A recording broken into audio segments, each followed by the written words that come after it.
Broadcasting live from Youngville, North Carolina and Ontario, Canada. This is Got Mead Live, a weekly show where Vicky Rowe and AJ Airments bring you the mead news, meadery info, and mead making discussions from all over, talking with mead makers, mead owners, industry mavens, and influencers.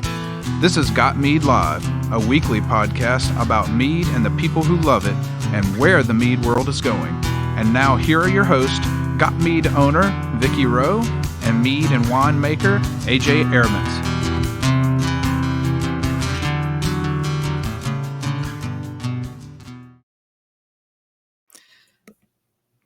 From the den of the puppies of the apocalypse in northern Michigan and the palatial retirement estate in Minnesota, it's Got Mead Live. Welcome to the show. We are AJ-less tonight. She's having her birthday, so wish her happy birthday. Tonight we're talking with we're going to be talking with Corey Mason from TreeHive Meadery, and he makes some pretty gosh darn good mead. So it'll be fun to dig into how he's doing that, and you know what his techniques are and things like that.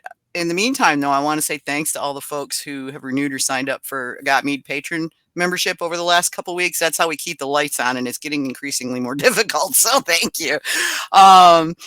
So if you aren't a patron member, it's just $30 a year, about 50 cents a week. Get you access to the patron boards on the Got Mead forum, patron Facebook group, award-winning recipes that are in there. And you can go to Got Mead.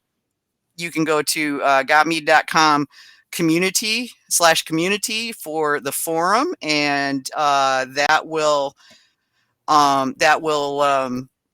sorry, I got letting Corey in trying to type and talk at the same time, and I just don't do that very well. That will let you sign up free for the forum, and if you would like to upgrade to a patron, you can do it from there. So, and again, much appreciated. Thank you guys.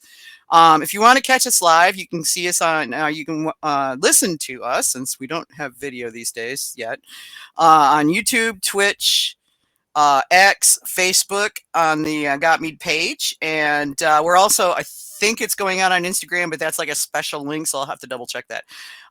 We are going to be, and of course, if you want to catch us in reruns, so to speak, you can get us on all those platforms as well as all the normal podcast platforms. We're up there, except Spotify, which has decided that they don't like video feeds, so they stopped carrying my stuff. So I've got a support ticket in with them, and we'll get that fixed. So in the meantime, though, yeah, Twitch, we are twitch.tv/meadwench. YouTube, we are youtube.com/@gotmead. X, it's x.com/realgotmead. Facebook, facebook.com/gotmead. And Instagram is instagram.com/gotmead. And you can find our social on facebook.com/gotmead. That's our main page, and facebook.com/groups/gotmead is our main group. We ask 3 questions, please answer them, and we'll let you right on in. That's how we keep the spammers and the bots out. On Twitter, again, Real Got Mead, so feel free to tweet us during the show if you like, if you do the X thing, or Zetus, or whatever they're calling it now. I don't know. If you want to send us questions, comments, criticisms, people you think we need to have on the show, etc., go to gotmead.com, put your mouse over, but don't click Got Mead Live Radio Show. Click the drop down. That'll take you to a form that goes to me, Kevin, and AJ. So we will definitely get it. In the meantime, though, let's welcome Corey. And nice to have you here, dude. Yeah, glad to be able to make it. Cool.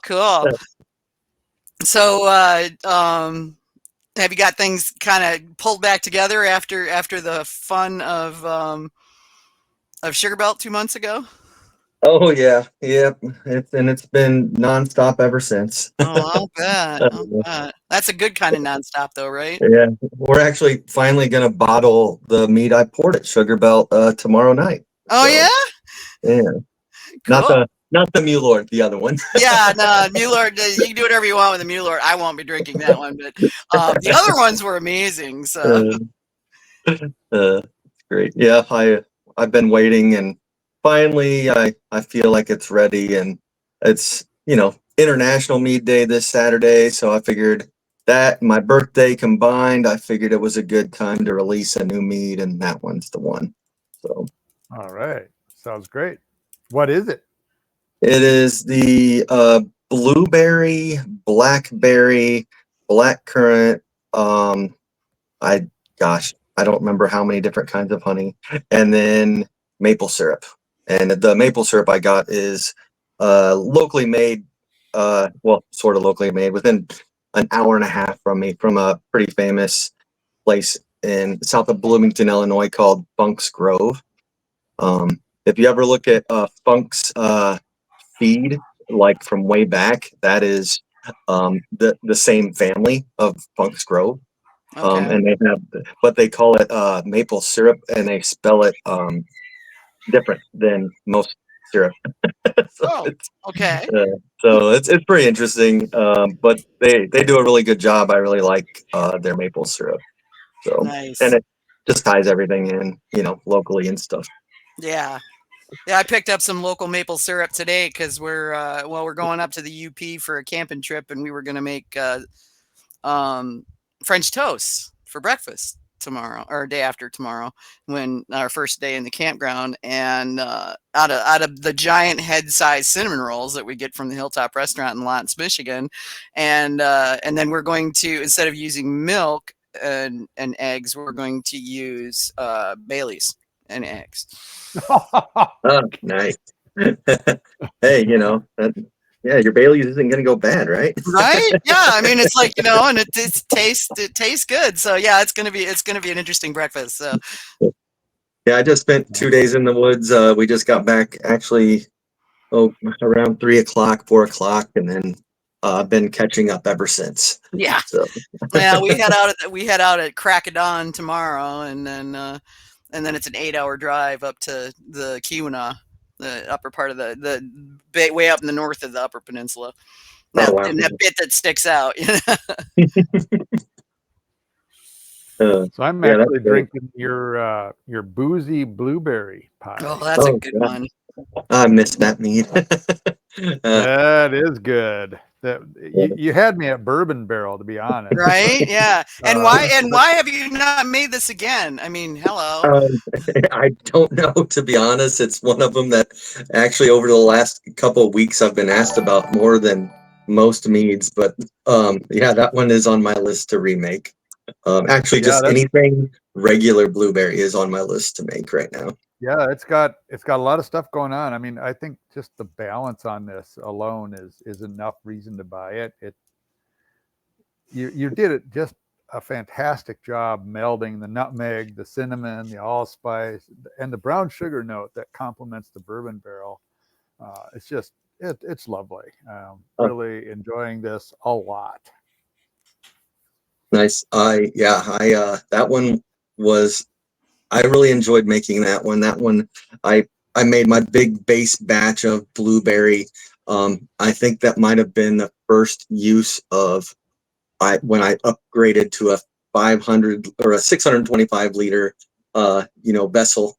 And so that one ended up, I made the big batch of blueberry, then I split it 3 different ways. So, and that was what I did with part of it. In doing that mead, I learned back sweetening I need to do before I put it into the barrel. So that's something I didn't do. So when that was, the reason it says boozy blueberry pie is because it was really, really boozy in the barrel. And then when I back sweetened it, all that booze left. Like, okay. Yeah, like it was really big bourbon. So it's pretty awesome that it held up the way it did. Well, the bourbon character here is apparent, but I wouldn't call it like really boozy, like a lot of bourbon barrel type stuff is. Mm-hmm. For me, at least, that's desirable. A certain amount of that boozy bourbon stuff, that's fine, but it's not overpowering. It's just really well melded in, and it's just very, very enjoyable. So thank you for making it. I'm having a good time with it. Thanks. I am curious if this was your first time doing a batch of that size. Are you using a blueberry puree, whole fruit? What are you doing there? On that one in particular, it was blueberry concentrate. So that's okay. And I add. So I've done it multiple ways. On this one that one in particular, I know I actually fermented the blueberry juice concentrate and added blueberry juice concentrate on the back end. So it was one of those things where I was trying to get the most out of the blueberry, kind of like I would do almost anything. It's always the back end flavoring is where I kind of go for, but that one is definitely that. Awesome. Nice. Yeah, you need to make that again so I can buy some. Just saying. It's on my list. Okay. All right. Get your ass in here, man. Oh wait, Gee. maybe I should start writing my list down. Right? Yeah, it'd be good if you make it, write your list down. Well, my next question was going to be, how deep is your list? Because Yeah. that's the other perennial problem. It's like, well, I got about 300 things on my list. What am I So that list always grows, and usually it's because I have one of those minds that likes to put it all up in there and forget about things and then go back to things. But it's there's always something that I need to remake or make, or something that pops in my head when I try it, and I'm like, oh my gosh, I need to make this. Like that's on my list now, and then I'll forget about it. Then I'll come back and I'm like, oh yeah, that's one of those things I wanted to try. and then every now and then you're like, oh great, someone else just did that. The same, like a week before I either am releasing mine or putting it, into the fermenter. So Yeah. I still have not released a dreamsicle mead because of that. That was on my list, and I had it going, and it just hasn't ever panned out for me. I just never finished it. Oh, jeez. So you actually had it going. Well, does that imply you dumped it and you don't have it going now? No, what it is I made a base of orange, and the orange I just don't like orange. I think, I don't know. I just don't like the way it ferments. I don't like any of it. Like, it doesn't have that big orange flavor like you would like, I guess. Like when you're thinking dreamsicle, like it's not orange juice by any means. So even though there's like big orange juice concentrate, the orange just has never popped for me yet. So Yeah, so I've used it as a blend. How would you get more the than cream anything. character in there is the next question, right? I mean, just lots of vanilla. I mean, Yeah. that vanilla does wonders. It's the vanilla. So yeah. That's the only thing that I think it needs. I'm seeing everyone say hi everyone. Yeah. Yeah. You watching the chat? Yeah. Yeah. Yeah. And it's like coming across. I've got chats from the page, the group, and Twitch. And And they all show up on. Yeah, I get them all in one feed, and I have to switch back and forth between the different, because I can send out to everybody at once, or I can send out to the individual areas depending. Nice. Carlos, you're one of the mead makers I've never met, buddy. Someday. Oh, you want to? meet you. Yeah. Yeah, you want to. Yeah. I haven't actually met Carlos yet, but we had him on the show, and I've had I've had several of his meads. Nice. Yeah, you see, he says orange is really hard to get away from the pithiness if you're really careful with the peels. Yeah. And what's funny is now, I don't know. I think you guys kind of know that I have a full bar at my place. So I'm able to, I make mead in the back, and then everything that crosses the door is, taxed at gallon prices. And then I have a bar, basically. So my tasting room is also a full service kind of bar. I do beer and cocktails. Well, the cocktails is where I've been having fun lately. And I have I've been able to make dreamsicle with an alcohol called Liquor 43.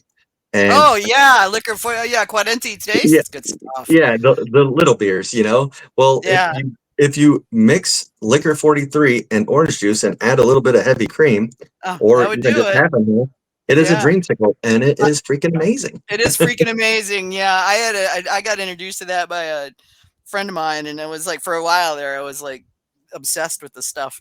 I don't buy it as often now, but that stuff is good.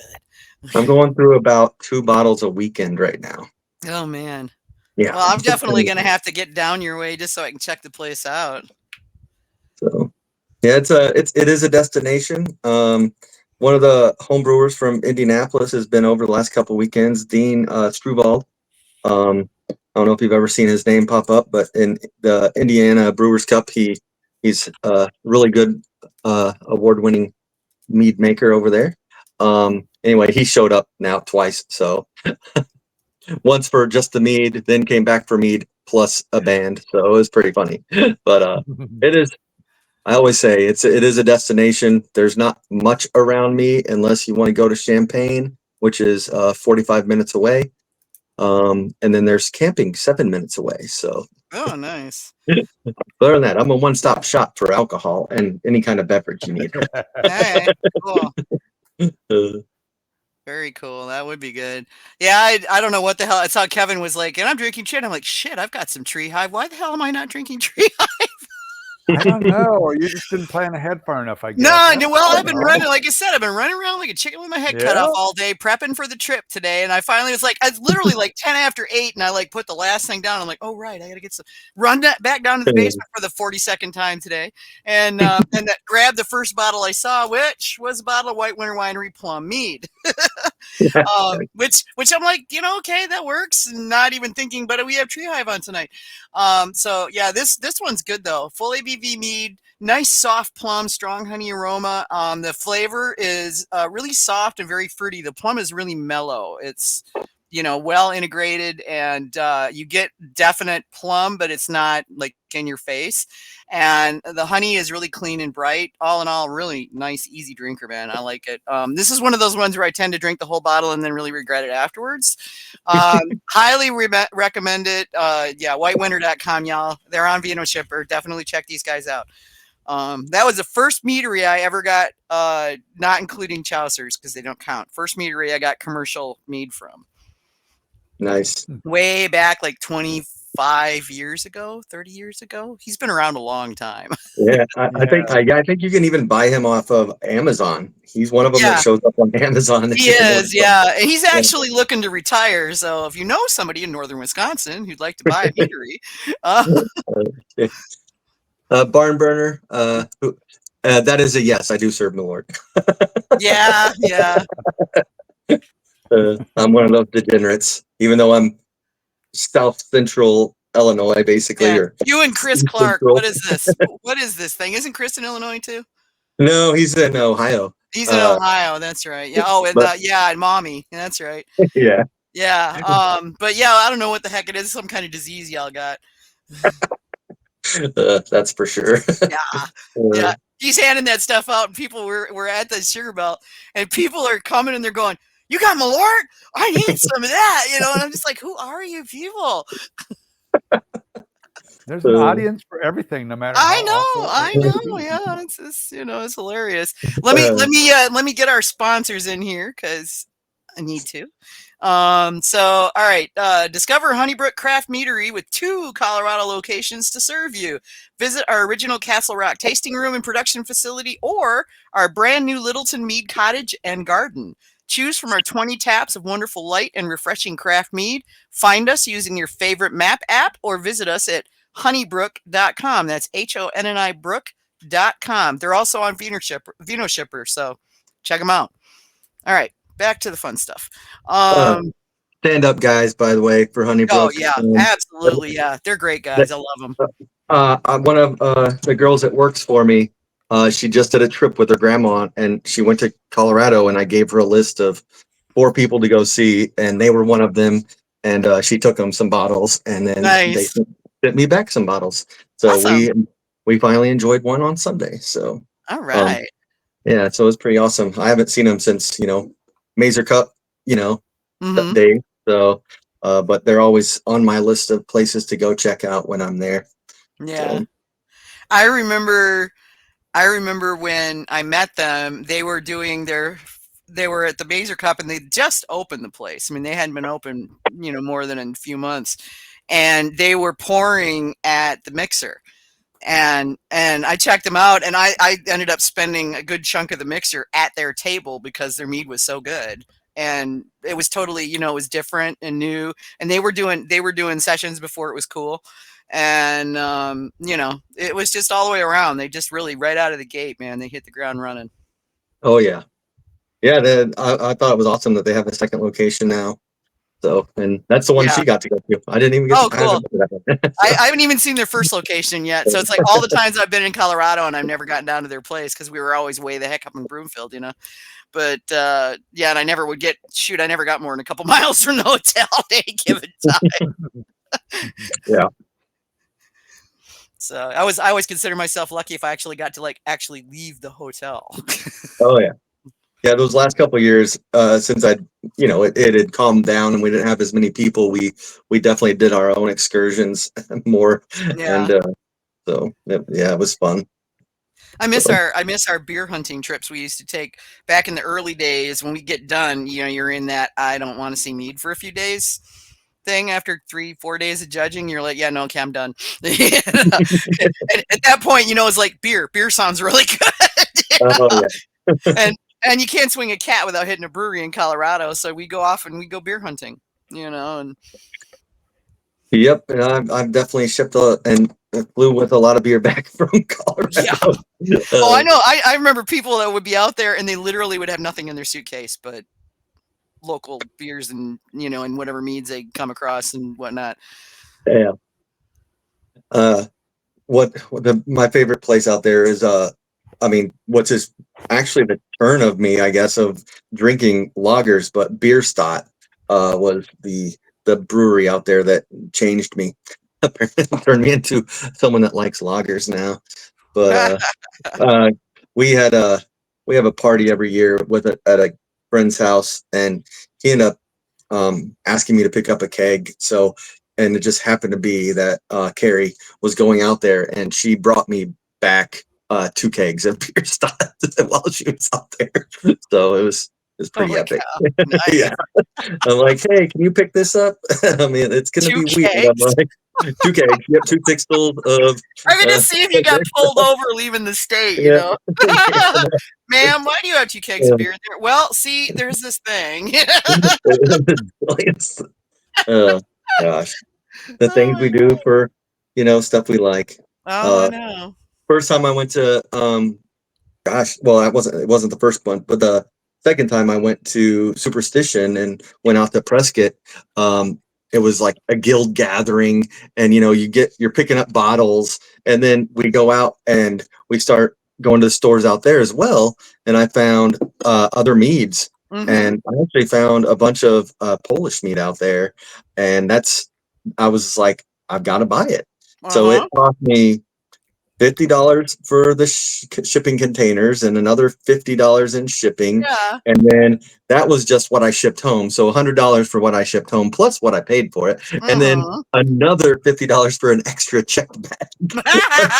Yeah. Australia was like that for me. It was like, fortunately, I didn't have to buy another container. I had my travel case box in the bag, and then Hamish had a case box without a bag, but I just taped the shit out of it, you know.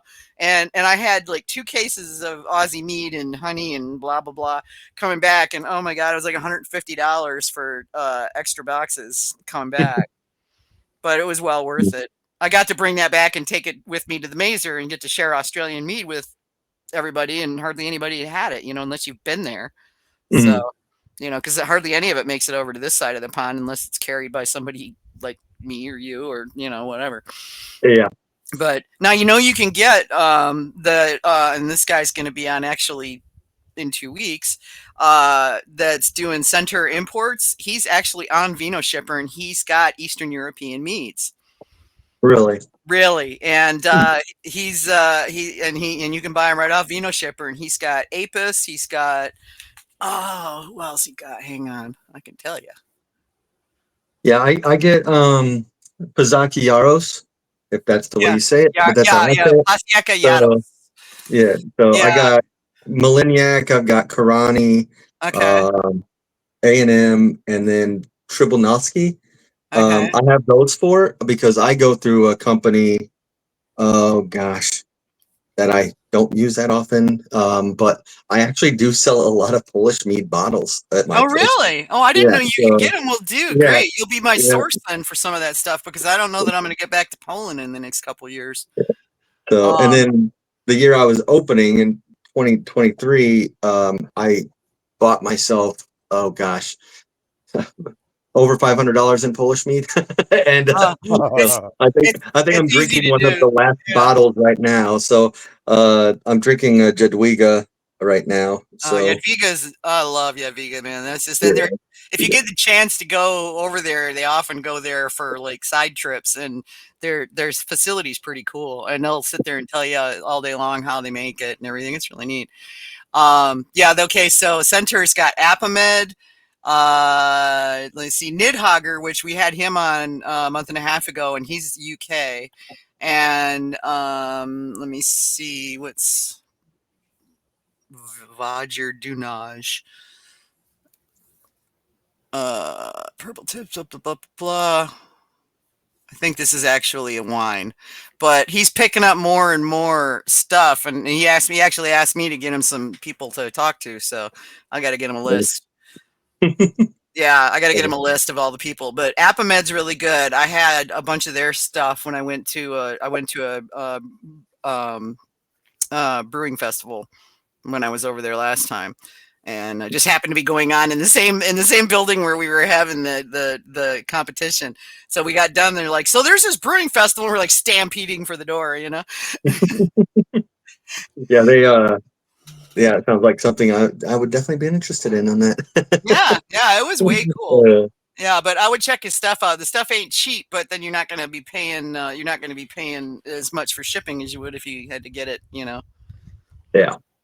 Oh yeah, the shipping was more than I paid in mead. Oh yeah, more than you paid me. Well, and these days it's that. I mean, shoot, I paid $60 to ship a box of clothes to my daughter today. Oh, gosh. Yeah, shipping's not cheap right now. No, it's really not. It really is. It's definitely changed the way I do things. So you were talking about VinoShipper and everything. I don't put stuff on VinoShipper that much anymore because of that. Is because I know I shouldn't feel bad, but I feel bad when someone's paying $30 for shipping for 2 or 3 bottles, and then the packaging is costing me $17 now, which it used to be around 10, but now the prices on the containers to ship in, and I guess that's also me. I usually use styrofoam shippers. Yeah, I like styrofoam shippers. It's just crazy. So then people are in for about $40-50, which is another bottle or 2 of mead before they ever get a mead. So it's it's rough. I will go into VinoShipper, and I'll start going through, and I'll just add things to the cart, and then I'll go look at the cart and go, no, that was fun. It's like, okay, so it's like I was looking at Billy's, at Lost Cause, and he doesn't ship to Michigan, so this is just me being futile, but I go in and I'm like, oh yeah, I want another bottle of Wolf and this and this and this. And I get over here and I'm like, okay, that's 1 case, which usually gets you a case discount, which is nice. And that's like $350, and then the shipping's $175. And it's like, what? Yeah, it's almost cheaper just to fly and pick it up yourself and bring it back. Well, I was just thinking, if I want to pick up a case of your stuff, I'll just drive down there and crash over, and we'll do dinner or something. And Perfect. Yeah, I'll be there. I mean, that's what probably take me about 6 hours to get to your place, I think. Yeah, I used to drive up to when we were in St. Louis or Belleville, it was like right at 9 hours when we'd go up to Petoskey. So. Oh, okay. Yeah, Petoskey's like 2 hours north of me. So. Yeah, I'm 3 hours closer now than that. So it's not too bad. I'm only, 2.5. I'm 3 hours from the south side of Chicago. 3.5 hours to like Grays Lake area. Okay, Chicago, it takes me 3.5 hours to get to Chicago. Okay. Yep. So yeah, you're right. About 6.5 hours. Yeah. But like I said, it's worth the drive and the destination trip. Get to hang with my friends, that's all right. Yeah. So that'll be all right. So what are you working on right now? You got new stuff happening? So funny that you should say that. I actually, no, I started last week. I picked up black currants. I was about to drive all the way to Wisconsin to buy and pick up black currants, and about 5 days before I was going to do that, I get a phone call saying, hey, or a message saying, hey, we have these black currants. Sorry, it didn't work out for the white currants. I'm like, oh, no problem. And I'm like, okay, which person is this, right? Because last year I missed out. Last year I missed out on Who's I black currants. talking to?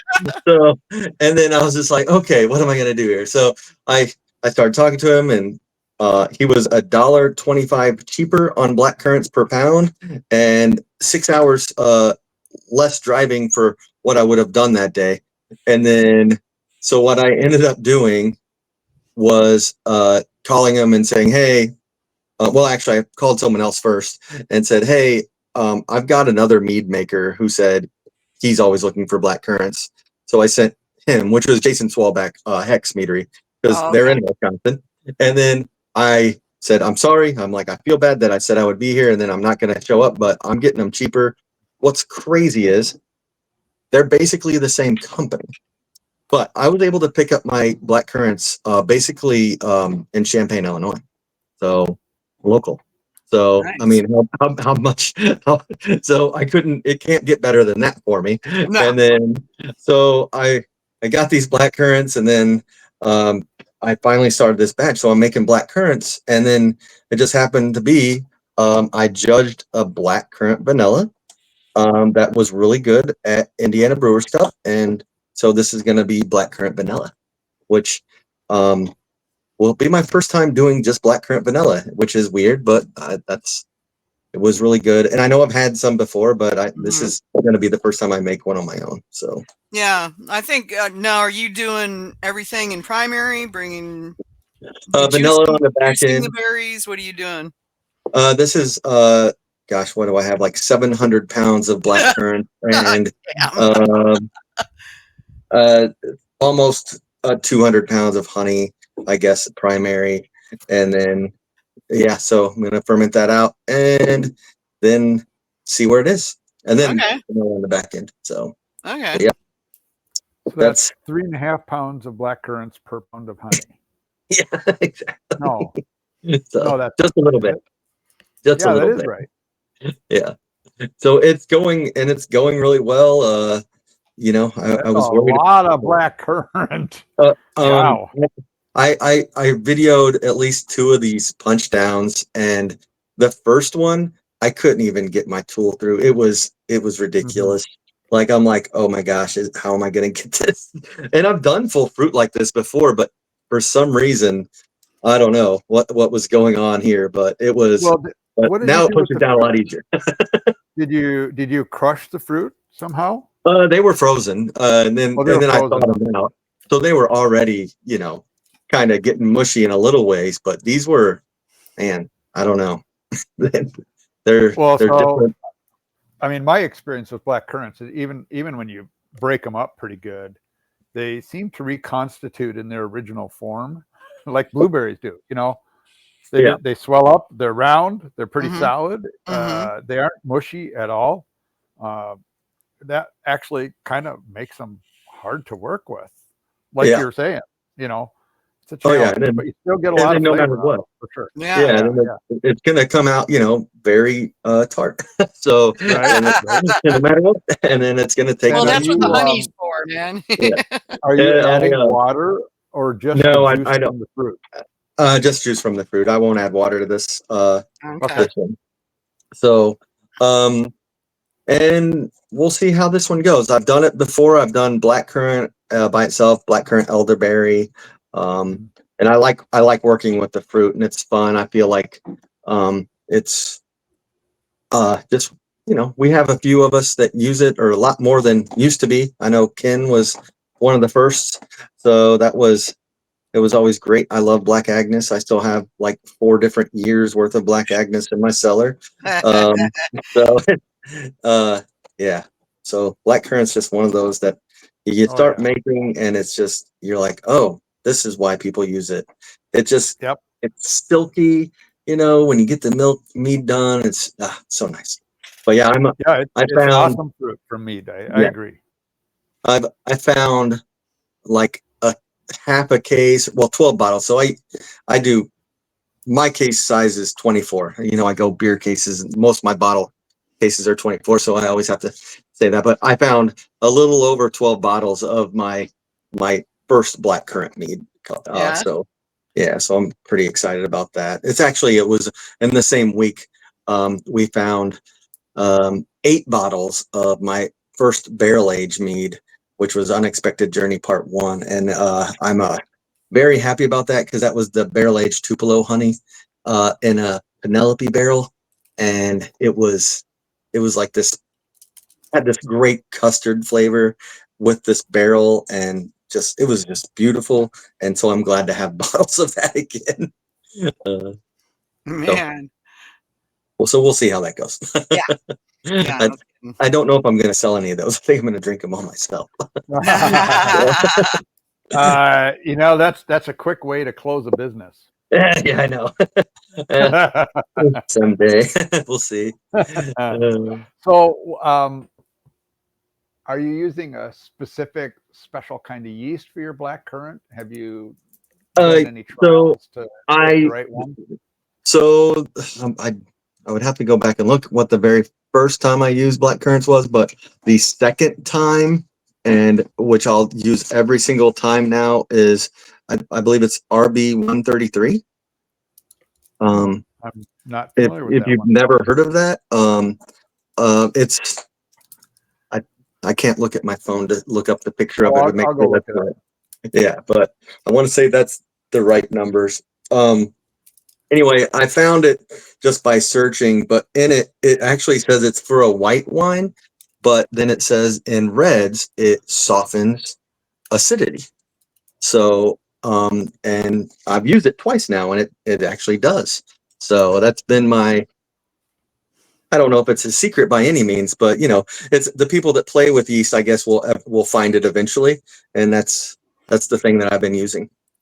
Nice. Yeah. I'm one of those people that I very rarely use the same yeast twice on new batches, unless it's something that has worked perfectly the first time. But I'm even though I've been making mead professionally as in November it will be 5 years professionally, I still feel like I'm just a what is the word I use? An educated home brewer, basically. Yeah. So, and it's just one of those things. I just feel like I'm still in that stage, even though it's still a business. But if it changes from what it is now, it's not fun for me, I guess. So, I do, the business side, I still keep going, but it's one of those things where I like to play still. So I like to look at different yeast, and different ingredients, and be like, oh, I think this and this can go together. But like I said earlier, by the time I've thought of something, sometimes it's happened all the time where someone else has either already done it. I might have already had something like it, but I forgot. So I was just looking at one earlier, and I'm like, oh, I do have a mead in here. I'm like, okay, so my whole Mulort thing, even though the Mulort, of course, is, I'm pretty sure, the very first one ever made, lime mead in the Mulort barrel. But yeah, it's silly sometimes when I'm making up something, and then I'm like, and then someone's like, oh yeah, I've done that. Well, I talked to Brian Galbraith, Impossible, basically daily. So we're always bouncing things off, and I'll be like, oh yeah, I'm going to make this. Oh yeah, I did that once. Or he goes, don't you remember? I'm like, oh yeah, you did. So that's another one of I'm doing a cherry buckwheat. Oh, okay. It was good combo.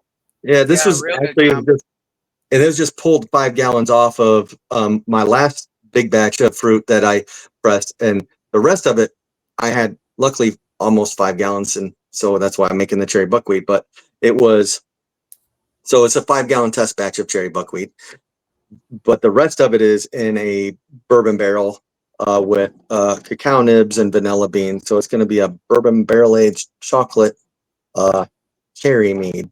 Oh dear.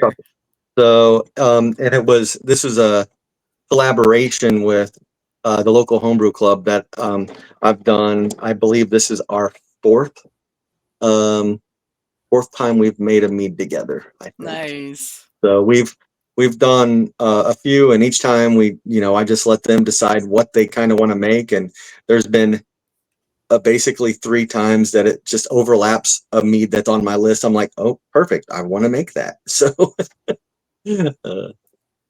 I've been pretty happy with that relationship with my local homebrew club. But yeah, we did on that one. It was around 350 pounds of Ballatin and 350 pounds of Montmorency cherries from up in Michigan. King's Orchard shipped those to me. Okay. Yeah, we brought those down and added avocado blossom and also buckwheat honey to that to start, and that was also a really good day. Nice. But that one, I've been tasting that one. The barrel is not coming through, but the other flavors are so good. So it's always nice when you taste it when it's like halfway done and you're like, all right, this is good. So we'll keep seeing and waiting until that one's done. Yeah. But I have actually only made production wise those 2 meads this year. Really? As in, I have not produced anything else. I made so much last year, which was around 1,330 gallons, I think is what it ended up being. Wow. When I did my numbers, but I had like 400 or 450 in cider. So okay. I still have over 100 gallons of just cider to finish that I've been messing with, but each of those are experimental things. So I'm probably gonna have my first dry cider. Okay. And then I have a barrel fermented cider. Oh, barrel fermented. Yeah. So Nice. I was out of primary fermenters, and this guy had the apple juice, so I drove over my barrel and had him just fill up the barrel instead. Where am I going to put this? Oh, look, an empty barrel. Yeah. And then necessity. Yeah. Yeah. And then I stuck some Hornadol in there, and Kvike, and let it go. There you go. Took what, a day and a half? It was just a little over a week for me. I don't know. I've never had those. It wasn't hot enough. 2 days. Yeah, it wasn't. That was one, because Carvin said that when he did that the first time, I think it was the first time. Anyway, he put the fermenter, and of course he's out in Chandler, Arizona. So he put it on the picnic table in the backyard, and he says 24 hours later. Yeah. It's like, holy crap. I've always loved those stories, and they just, I don't know. Yeah. I've done 2 of them. Well, yeah, it doesn't where get that hot over here, thankfully. Yeah. So. Well, you guys both remember the oh gosh, my mustard mead. The mustard that was also a Kvike that I stuck outside, but it didn't even fully attenuate, and it stayed right where it was at, so it was perfect. So I'm thinking about setting up one with Kvike and setting it down in the bee yard on a day when we're going to hit 90. Yeah. That might be fun. Yeah, I want to play around more with it. It's just I'm not set up to control the temperature without sticking it outside, and so it's just one of those things. Well, and I mean, everybody's set up to be like at a sort of steady temperature. Yes. And 70s or maybe high 70s. Sometimes even high 60s, but yeah, okay, you want to get it up to 95 or 100, that's going to take a different setup. Yeah. Yep. Yeah, mine's set up for like low 60s, or mid 60s sometimes. That makes sense. So far it seems to work out. I figure when I do it, since I'll be working with 5 or 6 gallon batches, I'll just wrap a heating pad around it, and Yes. Got a few of those. I need them from for after we're done hanging drywall, stuff like that. Yeah. Well, that's what's funny about what changed my mead making was the fact that I shared a mead at the Advanced Mead Makers Conference back in 2017, and it was it was actually the second time that I had met Carbon, and which the first time, like me and him were sitting across the table from each other at like Sellerman's and you know, God, it's been a while Grosse since I've Pointe. been to Sellerman's. Yeah. I went Not there Grosse and Pointe, yeah, I but love their Wyldewood. meads. I was so bummed when they closed. Yeah. So we were, and then I was in my phone because it was also Derby Day that day. Yeah. Yeah. And then here I am 2 months later. He's, you know, taking pictures at that class. And then we had the first night bottle share, and I share a mead with him. And he goes, "You're fermenting at too high of a temperature." And I'm like, "Okay, thank you." What was it? It was an orange mead. That's what An orange mead. Oh, okay. Yeah. Now we know why you don't like to make orange meads. I've never had luck with the oranges. But so he told me that, and I took that knowledge just to heart. So I'm always that's the biggest thing. If you're having issues with mead and people say that your mead just isn't right, or if it's not, it seems to always be a temperature control issue. So a lot of the time it is. I mean, that's the thing. I mean, I've been doing. I used to do it. And it was in the kitchen, you know, in our other house in North Carolina, and you know, the air was going all the time. But if I was making a mead in the spring before we were on constant air, you know, if the temperature spiked, and it often did, we'd go up 40 degrees in a day, and then I'd have it get ruined. So now here, even though I don't have running water in the basement, I'm just gonna make do with a good hose, and I could bring that in through the sliding glass door, but you know, to get my water in there if I'm using water. But I'm gonna make the mead in the basement. It stays at 68 like all the time. So you know, I won't have any trouble with things going too high. I wish I had a basement. Well, back in the day, I wish I had a basement at home. Now I have a whole meadery to deal with my temperature control. But actually, giant tanks and stuff. Yeah, I just bought a second glycol chiller, which is got it from Brian. So he had an extra one, and I'm looking at buying a new tank, and I needed a glycol chiller for that tank and another tank that I already bought. So I'm trying to upgrade and trying to so now I'll have 2 glycol chillers. Okay. And I'll be running. There was a meadery that was shutting down in your general vicinity, and that Hex. No, Peter, Second City. Oh, Second City. Meadery. Yeah. Second City, yeah, that was it. Yeah. There was a couple of them that were out in the central Midwest area. Yeah, it's an unfortunate thing lately. I've got a lot of people that started doing mead at the same time as I did, and we've lost a decent amount of those guys already, and even people even before them. Yeah. Gosh, I was actually looking at Sergio mead before I came in here. When you messaged me, I'm like, okay, who am I going to drink tonight? I'm like, who am I going to drink tonight? Yeah. And I'm like, I got to have that. I took a bottle of Murder of Crows to the summer picnic my beekeeping club does.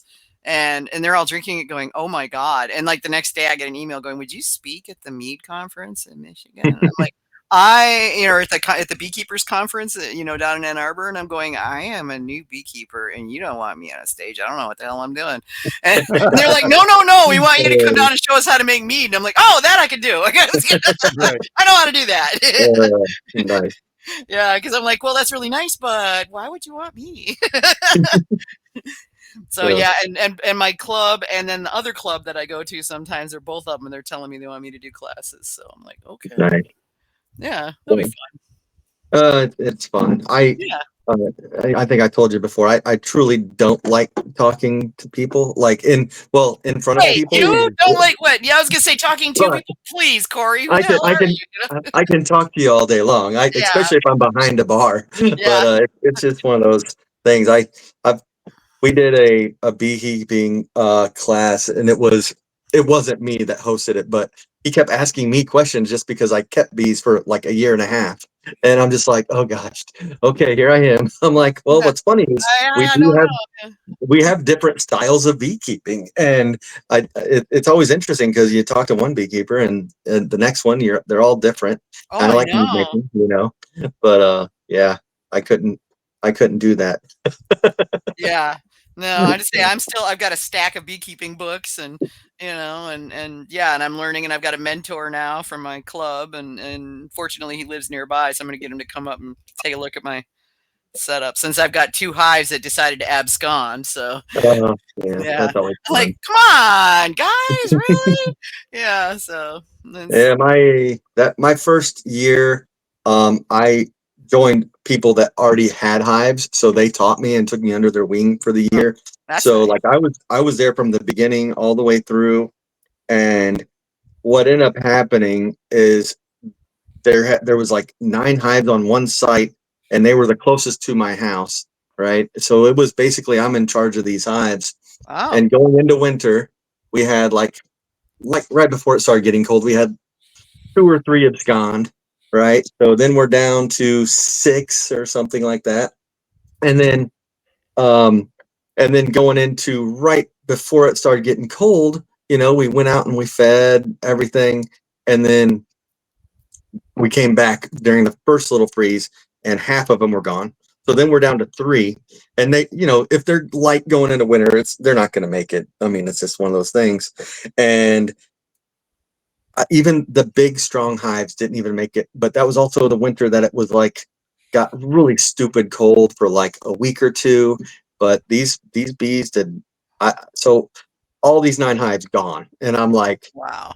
is this my fault? Like I felt like Yeah. horrible about it, right? Like I'm like, but it was my first year, and like I don't know. I've been doing this since like March. Okay. So, I'm like super brand new, wet behind the ears, clueless newbie here. And yeah, I went down this morning because we're leaving tomorrow. And I was like, I know I got to go down and check the bees. And I've been putting it off for a couple days because it's been stupid hot, and stupid hot and a beekeeping suit just don't go together. So I'm down there, and it's like, sweat running into my eyes that I can't rub away because I'm wearing a veil, and get into the hives, and there's nobody home. And I'm like, well, shit. Yeah. I mean, the other one, I've got 2 nukes, 2 5 frame nukes, and then I've got a 1 double deep full 8 frame box, and the 8 frame box is going gangbusters. I open it up and they all yell at me. They're like, Zzz! I'm busy. So yeah, I checked them all out and looked them over, and yeah, you guys are good. Here, have some more sugar water if you need it, and I'll leave you alone now. And That's one of the number one questions when someone new walks in the door. So do you keep bees? And I have to always tell them I did, and I liked it, but it is a lot of extra work that I don't have time for anymore. So it's also not a cheap thing to do. I mean, just one hive and getting into it with the bees and everything, you're talking close to, $700-800, especially now. Yep. And yeah, and when I first wanted to start doing it, it was a little bit cheaper, but now prices are, I think, doubled. Yeah, and they're it's skyrocketing. insane. But luckily I have a decent amount of beekeepers around me. I have one of the local guys actually sent me a message yesterday saying, hey, I actually have 4 buckets for you. He's just now started pulling. So I'm like, this is awesome. So I'm getting that. And then I have a good deal with another guy that's like what I consider local. He's like right there in town. And so I've been using them a lot more, for the local honey, that is. So it hurts and it helps in a way, right? Like I tie it in locally, and people are like, oh, I know this guy, he's my beekeeper. I buy honey from him all the time. But then if they don't have honey, then I have, I don't have honey. So, Yeah. but I always have a ton of backstock of honey. So no matter what, that goes along with the brain thing I said earlier too, where I always have some extra ingredients to play with and extra honey to play with. So that's I have lots of things. Lots of, like right now, I think I'm I think I have 3 different trads, different honeys for trads to make. Okay. And then I have the Peter Lavender that I think you both got to try. I don't think I got to try Peter Lavender. Oh, you missed out. Dude, yeah, I like lavender, And So- we've got a Nathan question around that, so we'll do that. But anyway, yeah. So that's the one that you named because of the little snafu. The snafu, yeah. Wait, Yeah. what? I want to hear this Peter story. Soderbergh. Yeah, so Oh, yeah. what 2024? Yeah. Go ahead. 23. Yes. 23, I think. Was it Yeah, 23? I think All right. so. Okay. It was last year. Yeah, So we it wasn't had a this little- year. Yeah, we had a little mix-up of the name of one of the participants that was placed on Corey's winning presentation of the awards. And Okay. his name was Peter Soderbergh. Oh. So Peter Soderbergh got credit for Corey's TreeHive win. So each time I kept winning, and the second or third time I'm like, man, this guy cannot have the same names as me. Like, why is it this guy's name instead of a meadery? I'm like, this is so weird. And I'm like, yeah, I'm pretty sure that's me. And then so Oh yeah, so that weekend, that night when we did our bottle share, I put on a little, hi, my name is Peter. And then so this year when I entered a mead called Hi, my name is Peter Lavender. And I had this great test batch of lavender mead that I made, and with local lavender, and I'm just it was really nice. Well, I just kicked that keg this last week, and so that is also on my list of things to make. Is Peter Lavender again, batch 2. Cool. So it's been my most popular mead for the last 3 weeks that I had it on. So wow, cool. yeah. So. Okay, so Nathan had a question around that, and he All said right. it had nothing to do with Peter Soderbergh. Oh, okay. What's the secret to making a Peter Lavender stark lavender fields mead that does not taste like powdered soap or perfume? So And that's a popular question. I get that from people a lot. So of course it's going to be the amount of lavender that you're putting in, but the biggest secret or trick that I have found, because I've actually done two lavender meads. The first one was lavender I found online, and it was just dried lavender. I didn't know what I was using. Mm-hmm. Luckily, I found something a long time ago of how much to put in on certain things. And I could have really messed this one up, by the way, because I was actually using lavender and chamomile. And in it said it was like an ounce of basically dried flower, and either one, chamomile or lavender, per gallon, right? Ounce? So I believe it was an ounce or a half an ounce. But Okay. I'd have to go back and look again. But so I was about to do a pound of each in 50 gallons. Okay. And I stopped myself. And I only did a half a pound of each because I'm like, oh, wait, I'm not supposed to add a full, ounce of each one or something. So, yeah. So you break it down. So, yeah, I think you're right. Maybe it was half an ounce. So, so the other thing is, English lavender is the one you want. That one doesn't taste soapy. It is all aromatic. You still get lavender in the flavor. This lavender mead right now it tastes like candied lavender. Like it's honey, but it's like you're drinking it and it's just it's like sugar water lavender almost. Nice. It's even changed from when I made it and it placed at Valkyrie's. It's a completely almost different mead now, and it's better. So Wow. yeah, so I really enjoy it. I can't wait to make it again because it was one of those meads where I had 5 extra gallons of I believe it was sunflower blossom honey, and then I added this lavender to it, and it came out beautiful. And every now and then you get a win, I guess, like that. I feel like you get a lot of wins. I like to tell people what I've had. Yeah, it's all my taste. I'm never going to release something that I can't drink myself, even if it is made with Malort. But it is it's one of those things that I don't have a super palate. I mean, or by any means, I just know what I've liked. I've tried a lot of mead. I have a lot of mead. I mean, that's back in. It always cracks me up when people say, "Oh, I've never had anybody's mead except mine. That's good." I'm like, that's bull crap. You're not trying enough Yeah, mead. every time I see that, it's like, that's horse shit. So you've never tried Yeah, any other mead? Is that what you're yeah, saying? Right. yeah. Totally. Yeah.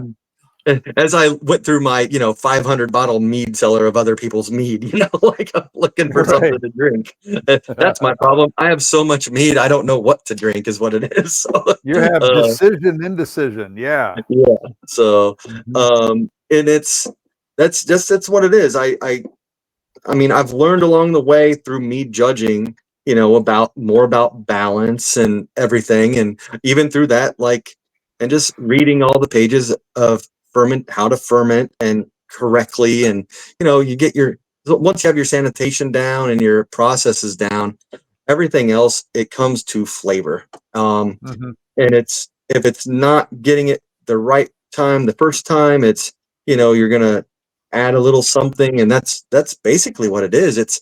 I think mead making is more about like being able to be a good cook or blender, like being able to blend something with another that tastes right and tastes good and it's balanced. You got everything there. Um, every now and then I have a few meads that I think are um, not as acidic as I would like or something like that. But then it's too acidic for some people. So it's also one of those deals. But for the most part, I do try to make everything that everyone would like. I think that's where I've had some success in that, is the fact that, it's going to taste right to me, uh, which is weird. Yeah. Well, it's nice I that the stuff that you like is also stuff that they like. Yes. Right. So, Yeah, It's I not think always there's the a case. personal threshold for a lot of people too. So we have a winemaking club here in town. It's pretty big. And I know like the wine that I prefer is food friendly, so I prefer wine that has a little more acid in it. And most of the folks in that club like low acid wine, and I just find it to be flabby and lifeless. mhm. And it's just, so there are those personal taste thresholds that you have to figure out. And I think that's especially important for somebody like you who's selling it commercially. You got to figure out what the public wants, and that may not be the same as what you prefer. That's a challenge. Yeah, some of my number one selling meads at the meadery are my worst judge meads. Swear. I believe it. I I'm do. not That's kind of what surprised. I'm Yeah. talking about. Yeah. Yeah. I mean, judging is judging, but it's not taste. It's, Mhm. I mean, when you're selling it, you're selling what people want to drink, what they like, what Right. tastes good to them. Yeah. And so I feel like my acidity bubble is just, I have a high threshold now, and I don't know if it's because of all the tart mead or all the sour beers I used to drink. I mean, I don't Yeah. know. Yep. It's one of those Sure. things. And I've noticed that my acid tolerance has increased because I like sours too. So yeah, um, it's it's my one of my running jokes whenever I have something or someone say, "Oh, this isn't that," or "This is really tart." I'm like, "It is." I'm like, because I don't taste it. and, and Carrie, my wife, she's the one. She's the one who's like, "Oh man, this is so tart." And I'm like, "Really?" I'm like, I thought it needed more acid. uh, there's Yeah. speaking of acid, there's another thing. I think I've told you, Kevin, is I'm also one of those mead makers that I try not to add acid, and I've yeah, actually that's only ever added anything to my ciders. I don't I don't think I've ever added any extra acid to any of my meads, and that's probably Okay. because I'm already using highly acidic fruit or something like that. But to where the balance that I'm always going for is it needs more, add more honey kind of things. But Yeah. um, Yeah. and then But okay, you make a lot of fruit mead, right? I mean, you don't do a whole lot of metheglins, for instance. well, That is true. What's weird about that is right now is only have a few meads or fruit meads on right now. It's kind of weird. Oh, well, So okay. I have a Oh, lot of really? apple-based. Well, I have a lot of apple-based meads, I guess. But it's Oh, yeah. I am of course I am releasing the next two will be fruit meads. So I am bringing them back right now. But it's been weird for me when people order flights and they're all, for the most part clear, or Mhm. just looking like honey, and I'm like, oh yeah, I guess I need to go back and make something with fruit. That's why Yeah. blueberries on the top of my list, is because I'm like, I Right, really need to right. do a blueberry mead again. And I'm also sitting on 255 gallons of grape happens, which the base for grape happens, which is the Concord grape, that did Master of the Fruit, also Right. 2 years Yep. ago. That's the one that Yeah, Peter yeah. Soderbergh won. Oh, Yeah. But yeah, so I have that, and then I take some of that, and I'm gonna do I've done a peanut butter and jelly mead with it once, and it was really popular, and that was one of those meads I swore I'd never do, and then so one of those things switched in me, and I'm like, okay, I guess I'm gonna do this now. It was about the same time I thought Chad Garagis was gonna not be around, because I was like, well, he makes one of the best ones, and I'm yeah. like, it's one of those things. I respect other people's meaderies and the mead makers themselves so much that I don't.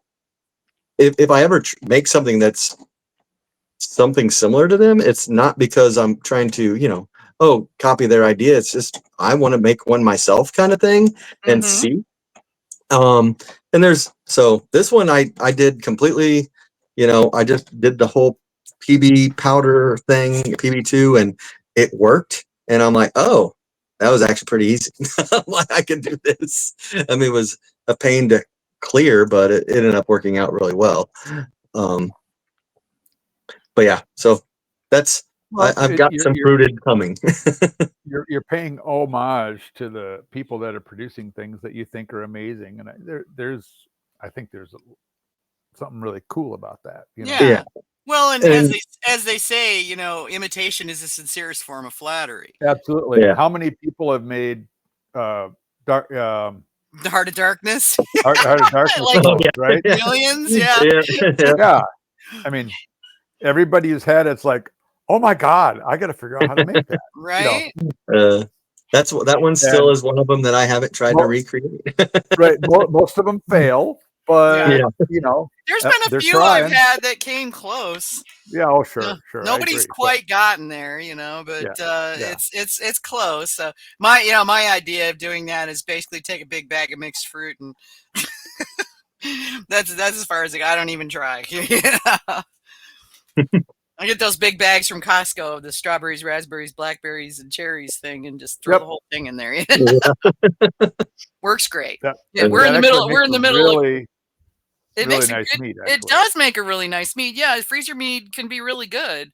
I have one right now going. It's just finishing up. It'll go into a keg this week. I got 3 bags of that sitting in the various freezers, and I'm just waiting to have that space available. And I haven't had time to do anything in the mead making area. So, I mean, once I get the bathroom done, then I'll be in a position to start working on the basement and clear up some space so I can start making mead again. I'm just every time I go down to the storage, because I got I go buy 6 packs of things, or if they were having a buy one get one on cans, I'll buy 2, that kind of thing. So I've got a storage area in the back of the basement where there's extra canned goods and tea and whatnot, and I buy rice in 50-gallon or 50-pound bags, etc. But I go back there and I've got a rack that's nothing but honey, and there's just bucket after bucket after bucket of honey. And I've got Mexican honey. I've got on half a dozen different American varietals, all the Hawaiian ones I could afford to get. Nice. Yeah, that's actually what I end up putting in my the black currants. Now I just remembered that I actually added some of the tropical blossom honey into that. Okay. I needed, just I needed like 40 extra pounds. So I'm like, well, I've got these right here. I can just, that's going to be quick instead of using a solid bucket of honey. So yeah. So we'll see how the flavor comes off in that. So I'll probably end up using that on the back end now too. So I bought a bunch of that. So Yeah. throughout, I always buy that too. I just dislike the fact that they crystallize, and then you have to kind of get out of those and heat up those bags and everything else. And I've they're been, pain. as I But get it's them, great I was buying gallon jugs, the wide mouth jugs, and they're plastic, and I'd prefer glass, but I could buy a 4-pack of the plastic ones. And so as soon as they get here, I slice the top off and drain them into the jugs, and then I don't have to deal with trying to get them out of the bags, because I did let it one of them go all the way, and you basically had to peel the bag off it. Yeah. It was Yeah. Do like Josh Mahoney and toss your bags in a hot tub. Yeah, well, he also made mead in a hot tub now, so Oh, gosh. that was That hilarious. also is true. Yeah, that was hilarious. Yeah, I've done the sous vide in my oh gosh, my sink. And you know, the big stainless sink, you just fill it up, hot water, and then keep Just that let her sous sit vide there. going and let it go. Yeah. Yep. That's So what I it do, is works. just fill up the sink with hot water and just set it in there and go do something else for a while.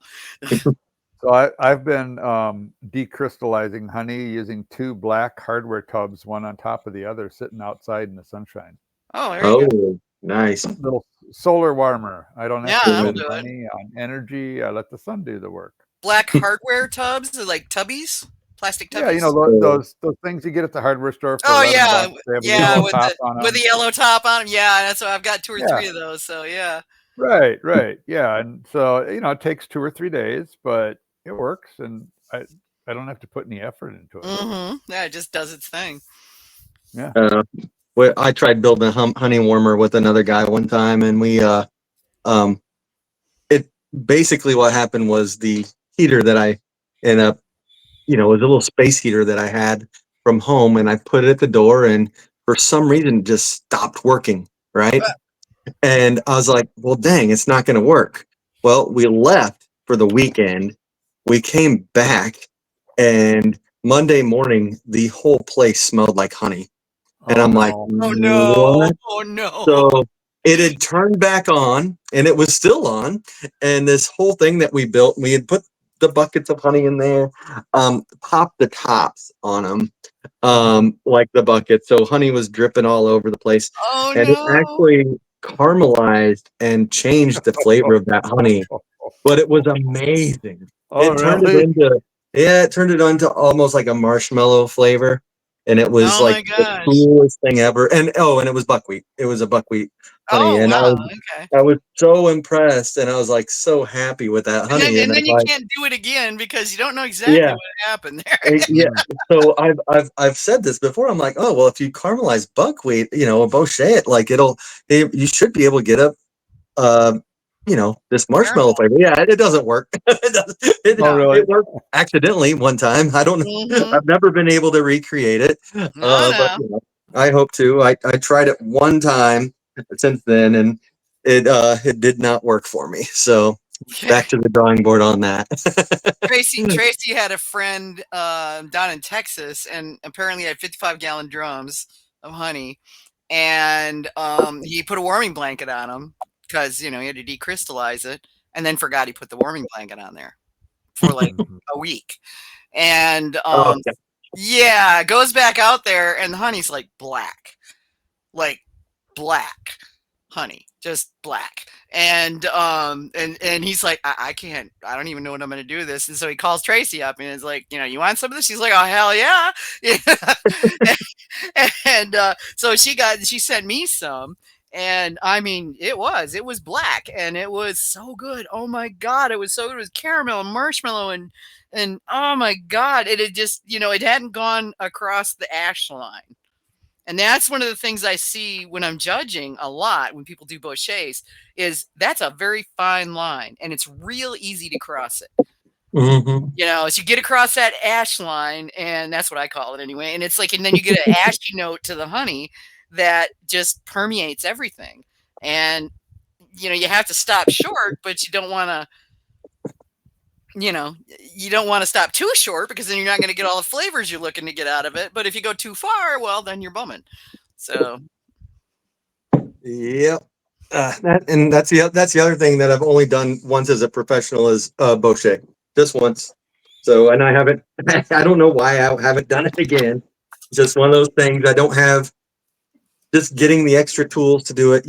So I don't. It's just one of those things that I want to do, and I just don't feel like doing because I have too much on my plate. yeah.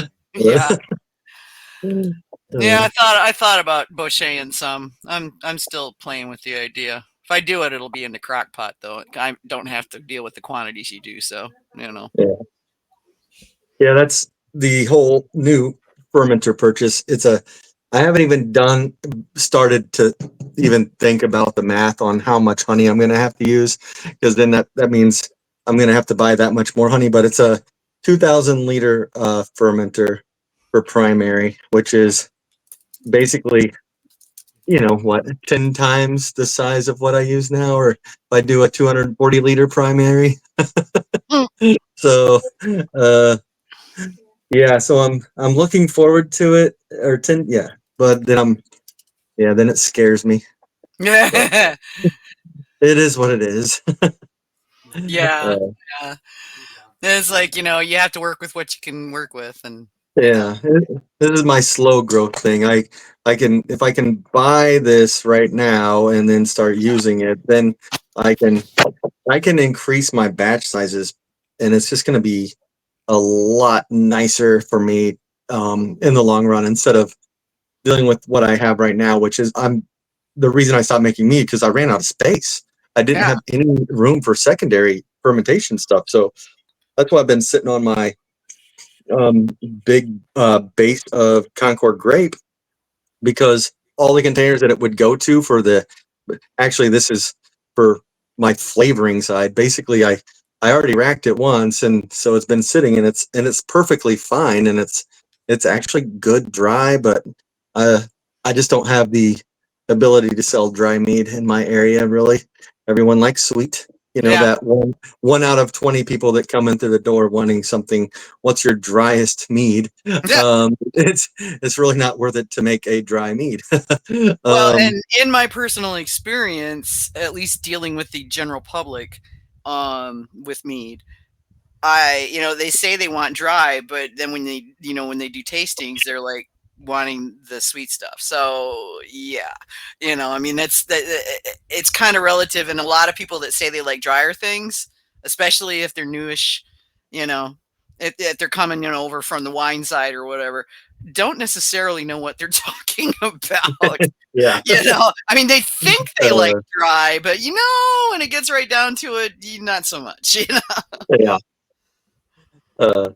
That's and I've had that. So I mean, I released one dry mead. It was barrel aged and it was cherry, and it worked. And I made sure to give it to someone that liked dry wine first, more than me. Like, now I can drink dry wine now. Like my palate's all over the place, I guess, when it comes to things like that. I can drink basically anything. I mean, come on, I drink Malort, right? Yeah, right. But drink Malort, obviously. Yeah. So I'm like, man, I'm trying this mead out of the barrel. I'm like, this is actually really good. And then my friend's sister was in town, and she goes, well, she likes dry wine. Why don't she'll try it? And I'm like, okay, bring her over. So she liked it. She said, oh my gosh, this is great. So I ended up bottling it, and I think her family had bought her bottles 4 or 5 different times as they came through. That luckily they were 10 miles away, but she lives in New York, so anytime they knew she was coming over, they'd come over and buy a couple bottles. But I sold out of it, so it worked. And of course, it's one of those meads that I'll probably have to make again because it worked, but it's only for certain people. Yeah. Brian Galbraith just picked up on he's over on the Facebook channel, and he's like, Malort! Yeah. And you can have my share, Brian. Yeah, I tried it because I said I would, but it's just not my thing. Just not. I'll bring a shot for you tomorrow, Brian. Man,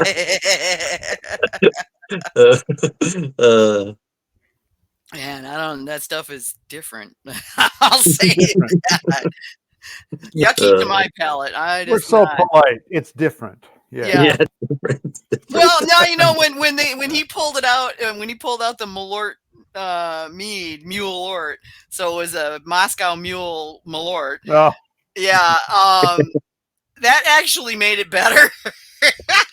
But it was still Malorty, and I just couldn't. I tried it, it's like not to my taste, not my thing. But it's well put together. I'll say that. You well constructed, and Yep. and it probably would have done pretty decent in judging, in the Weird Mill category. But that's one of those beer judging phrases you see occasionally. It's no technical flaws. Yeah, But there I you go. mean, No technical. well, and that's when you have to really suspend your personal tastes. Oh yeah, and Yeah. that's hard to do. And that's hard to do. Yeah, I've had to do that a few times. So I end up judging braggots. I'm really not a fan of braggots generally, but I agree with you. Yeah. I've had some really good ones. Oh, same, yeah. So I don't give up on them. No. But too many of them. The problem with the braggot style, honestly, the biggest problem is it's not enough beer or not enough mead. And it's so hard to get that right. Yeah. I agree. Yeah. I judged them 2 weekends ago at Indiana Brewers Cup, and it was that same thing. It was like it's either too much of the beer or not Too enough of beery or too the meaty. mead. Like, yeah. Yeah. And- The only ones I had that I mostly liked, and I think I may actually have like a bottle or two laying around, were ones that Mike Fall did. And he was, nailing golds with these all over the place. So they were really well done, technically speaking. But I'm just not a big fan of braggots, I mean, they're good, and his were excellent. They were really good, and he cleaned up with those things. But both professionally in the comps and then selling them, they just flew off the shelves. But not my thing. And Brian says he's aging a mead in a Malort barrel. Oh yeah. Yeah. Yeah, I can see that. That's a little different than all the other character going in there, right? Some of the meads that I see getting put out there are just like, okay, just okay, all right. But okay, all right. Wait, let's back up a little. I mean, honestly, give some of these little meaderies, and there's a lot of little meaderies that have opened up. Well, most of them are little. That's the thing. Yeah, most of them are little. Yeah. But I mean, like really little. Doing 10-gallon, 20-gallon batches, right? Yeah, micro-meaderies. Yeah, that's pico meadery practically. Yeah, okay. Right? Yeah, it is. I mean, that's a smaller meadery than me. Yeah, well, you're hardly like like normal example, Cav. Well, that's always been my problem for sure. But but the point is that they're trying all kinds of stuff that's just it's weird, and sometimes it works. And sometimes it really works, and sometimes it doesn't. But but they're not afraid to try, and I love that. Right, they're giving it a shot, and let's face it, if you're a pico meadery and you're doing something odd, what's your risk? It's not that big of a risk. Not really, no. Worst comes to worst, you have to drink it and take it to your brew club meetings with you. Right. I mean, if it doesn't work, you're probably still going to sell it, because somebody's going to look at the ingredient list or the description for it or whatever and go like, "Oh, that sounds really weird. Why don't you give me one of those?" Yeah, I love taco meads. Let's try that. And maybe they don't like it, or maybe they do. Who knows? Well, I'm okay. Look at John out in Washington. Oh, and he made the taco mead, and this is a love it or hate it mead. There really is no middle ground there. And he was like, he did it, I think, half as a just fuck you kind of thing, it's just to do it, and the stuff just went poof, man. I mean, it just flew out because it was different. I I still have a bottle. Do you? Yeah. Yeah. Okay, so, Really? but it was different, you know, it was different and Would unusual. you and- if you come to Valkyrie's this next year, would you bring that bottle with you? Most definitely. Anything Be to, in Val move next year, move a Jeff. bottle off of my mead shelf. Yeah. Yeah, to say So, we'll have to compare notes, Corey, because Yeah. I've got some oddball stuff too, so we'll have to like do a collection of oddball stuff.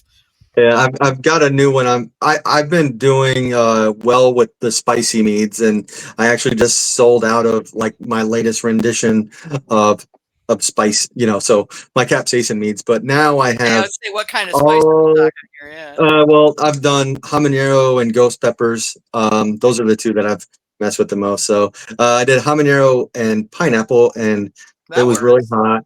Cherry, ghost pepper. Then I blended that with another one, and I did just regular, just a traditional with ghost pepper as well. But I did the one that did the well was a blend of like 5 different meads, Mhm. which was the blackberry, blueberry, blackcurrant, elderberry, cherry, a little bit of grape, and the cherry mead is the one that brought the ghost pepper with it. It was like 1 gallon and 15 gallons. That's how hot it was because I still had the spice, but it actually balanced out the rest of everything, like with it. Nice. So it was perfect. And that one flew. That was a good one. Yeah. But this other one was really obscenely hot. So people would come in, they're like, "Oh my gosh, this is so good. It's so hot though." Like, but my friend's gonna love it. so everybody who bought a bottle, it was very rarely for themselves. It was because, oh my gosh, this Always person for that loves the guy hot they stuff. know who's And a it was pepperhead. Yeah. yeah, it was so out of balance and so hot. I did not subject any judges to it, but I really wanted to because it was so obscene. But Jeez. but I'm working on a Berea mead. That's on my Berea. list now. So Okay, Berea, yeah, like so, Mexican spicy taco filling yeah. Berea. So yeah, what it's cool because none of them are really spicy. Uh-huh. So it's not going to burn. But that's my next rendition of spice, and Yeah. I think it's going to be very similar to that taco mead, maybe. So Okay. it might be interesting. So Yeah. we'll see.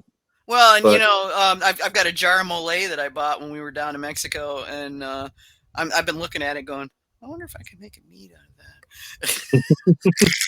Yeah, I don't know, but yeah, that's interesting. I remember Mike Fall, and this was at the first UC Davis mead making conference. So, gosh, that would have been like 2016, 2017, something like that. And so we're all out there, and this was the afters thing. Classes were over, and we're all back at the hotel in the public area doing what we do, And Mike pulls out his mead of poetry, which is a sweet trad, and extremely well. I think took golds wherever he entered it. It did really well, and it was a very nice mead. And he took like a couple dozen bottles of this and dropped 1 ghost pepper into each 375 bottle. Ooh, ouch. And just let it sit in there.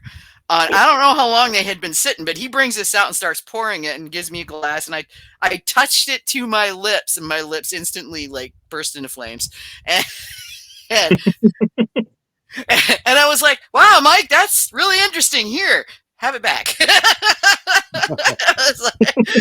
And then Mike laughed at me for like 5 minutes. So spicy mead are kind of that's what really got me into drinking more mead, I guess, or that I found that I really enjoyed. But Bean Nektar had devil's juice, cherry chipotle. I love cherry chipotle, man. Yeah, those were like to this day.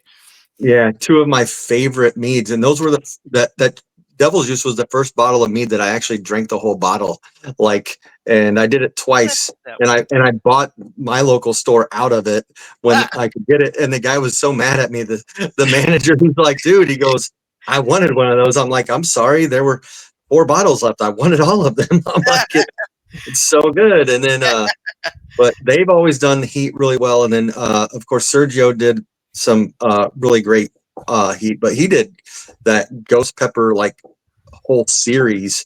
I think there was like the Mellow Evil series. Oh my gosh. So good.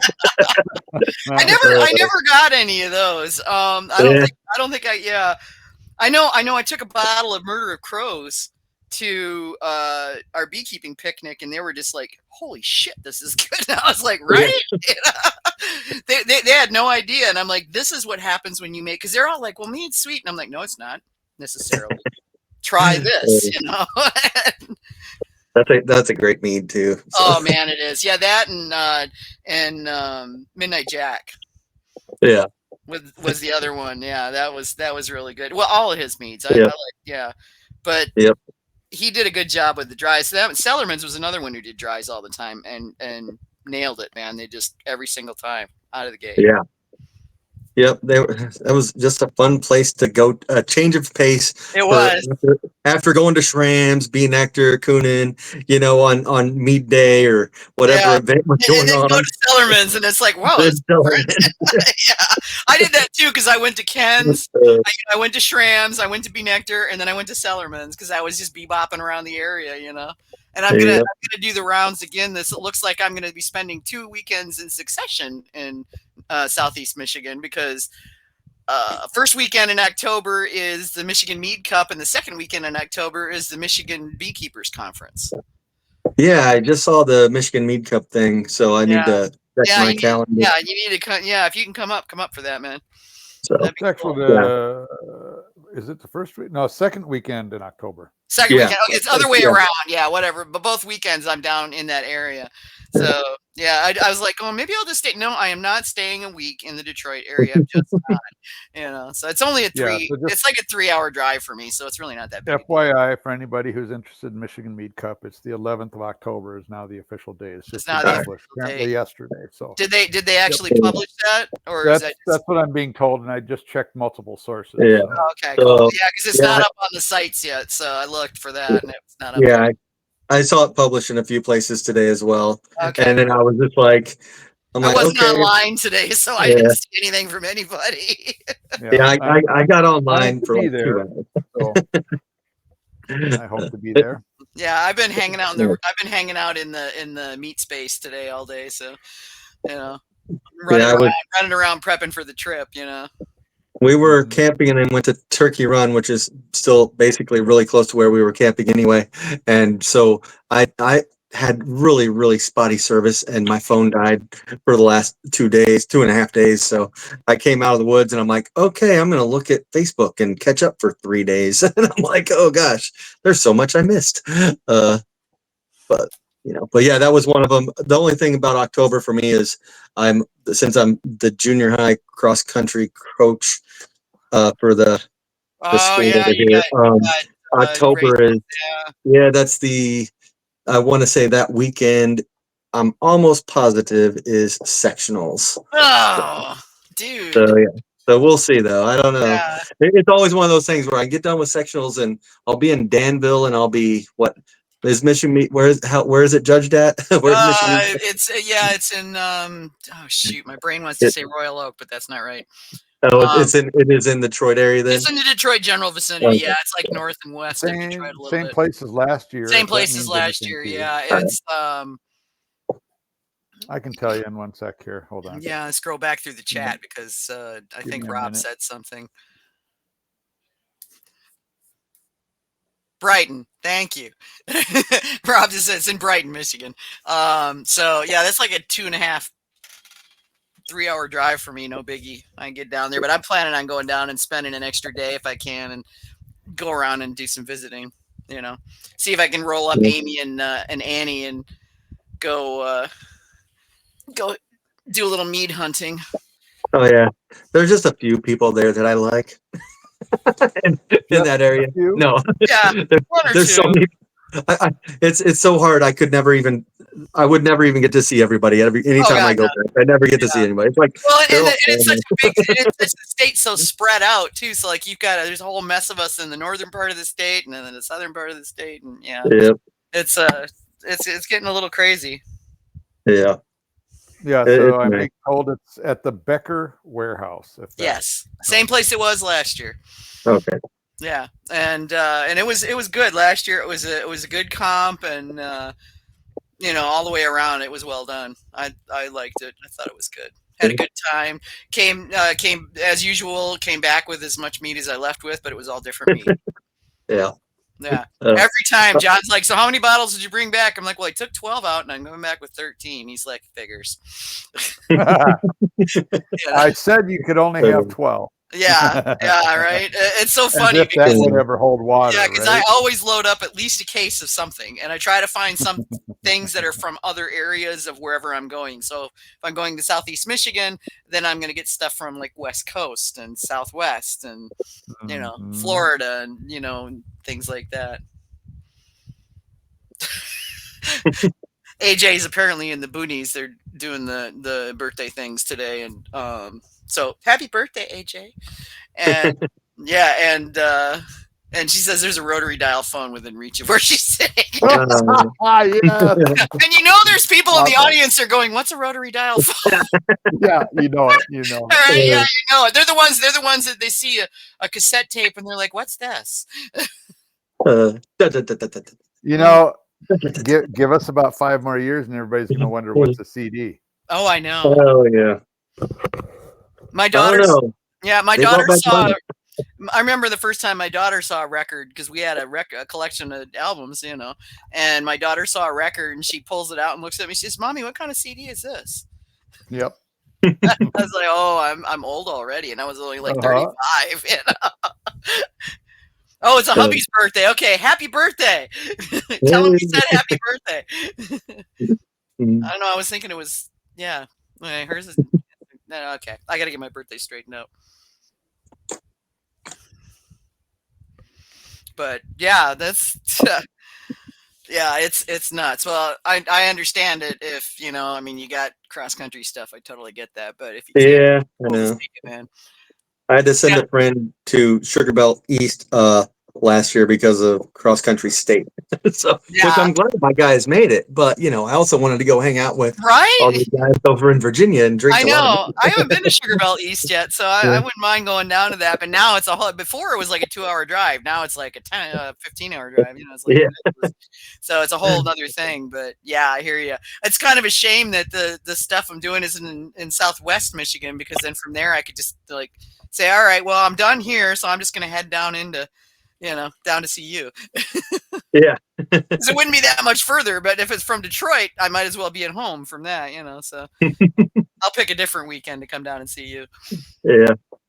Yeah, I've got all sorts of, I'll be there. I know. Yeah, don't worry. I'll give you fair warning so you can hide if you want to. But every now and then it is a thing. People do want to see me, and it's like I feel bad. Like sometimes I won't even post if I'm not there or not, because I feel like if I say, "Oh, I'm out of town, I'm doing this," but this person is going to be behind the bar, and it's like it'll be one of the slowest days of the month or something, and I'm just like, oh man, I set that up bad. So here I am paying for someone to be there, and then I'm not there, and then nobody comes in the door. So it's like a waste of me even saying, "Hey, I'm not there," and why even put someone to work? But if I'm only open 3 days a week, if I'm not there and I change anything, it just messes with people. So I make sure to I'm open every day that I say I'm going to be open. Yeah. So.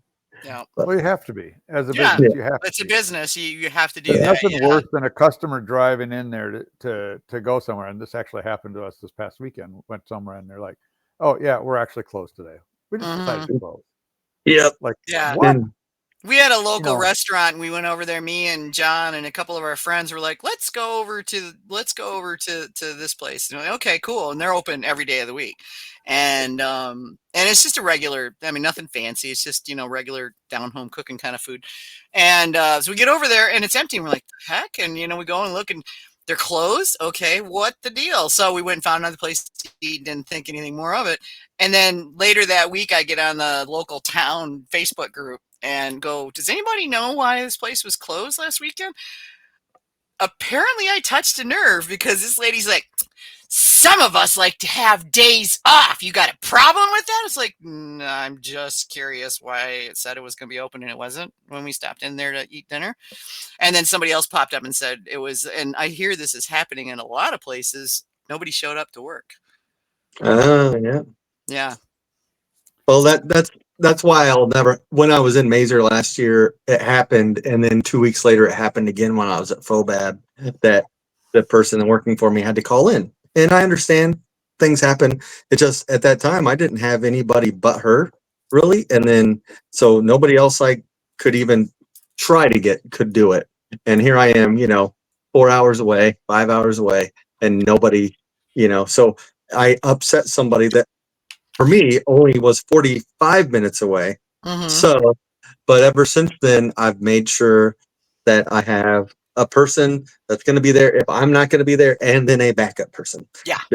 So Yeah. it's just backup to my backup. Yep. That's a good thing. 2 is one and 1 is none. Yeah. Yeah, So. that's the thing. So we got some Nathan questions here. Yes. Bring them on. All right, you ready? And you know how Yep. they are. Okay, so be prepared. All right, so a lot of your honey, when first starting out being a blend of various collected wildflower and some attempts to procure local buckwheat and other varietal specific honey. Have you been firmly successful now in obtaining the quantities substantial to your goals with sunflower blossom and your Sunny Bear annual production levels? So yes, I have one company now that I can call and get that sunflower blossom anytime I want. And then I have another, speaking of backup sources, I have a backup, for that now as well, which is, I don't know if he'll always have it, but, I actually bought some pails from, Wayne Gibbons. He had some. Oh yeah. Okay. So, and his is the one I haven't used, but his is actually going to be the base now for that next batch of Peter Lavender. But there's a company out of Ohio that I get my sunflower blossom from now that the year I finally got it from them, it was like they didn't even I think they didn't even know what they kind of had really. And a lot of people say they don't like sunflower blossom, but man, that I won my Mazer Gold with it. So that was that was the one. So I couldn't. So I'll always use theirs for my sunflower blossom honey now, or for my sunflower sunny. Can't go wrong. Yeah, but sunny is also still a revolving series, but the sunflower is definitely my favorite one. So I'm going to have to get some of that. I've not had any quantity. I've had it in meads that I've judged, but never got the opportunity to just taste the honey, Yeah. I like it. I like the way it ferments. Mhm. What's really cool is when you ferment sunflower, it actually has this yellow tint to it. Really? Like it seems like it wouldn't be a thing, but it actually is. Huh. So yeah, it's like it's really cool. So, That is cool. yeah. I didn't know that. How would you Yeah. describe the flavor of the base honey? Oh gosh. Don't you hate when they ask you questions like that? Yeah, no. I'm sorry. Yes. You know what's funny Bad is habit of mine putting Oh, people. yeah, it is. You ask the difficult questions. yeah, Kevin. it's not overly floral. That's the craziest part. That's It weird. actually, It would be. yeah, it almost has I'm trying to think here.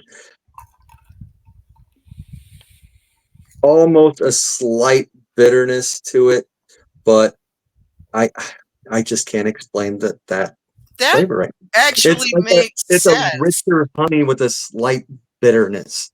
Huh. But so I enjoy it. And it's actually been a while since I've drank some or tried it. So Okay, so Rob Barnhart just asked in the chat. He's like, and this was something we used to ask every time, especially when Manny was still in the team. Have you ever blended yeast? I haven't, not in primary, except if something didn't happen. But what I have done is I made 2 meads at the same time with different yeast, and then I blended that together. So close. So yeah. Yeah. And that was not because I wanted to experiment like that, but I knew that I could. And then the other part was I'm like, well, I'm going to do this and then just see what happens. And then it all got blended together anyway. That's all actually what's sitting right now in my grape happens. So Okay. Yeah. Okay, so here's a summer question. As summer weather goes, how have the slushies like the Dole Whip become a go-to for some of your non-alcohol alternative patrons, and seeing this being a thing of popularity with adult boozy versions too? Have you possibly tried other meadery versions, say at Standard Meadery in Villa Park, Illinois, or Zymarium in Orlando, Florida, or others? Have I tried the dreamsicle meads or which mead? Sorry. You got to pay attention. They're Nathan Yeah. questions, man. It takes Yeah. a degree to Yeah. handle these It really questions. does. Like I say, we're lucky he doesn't type them in Latin. Okay, so just saying. Right.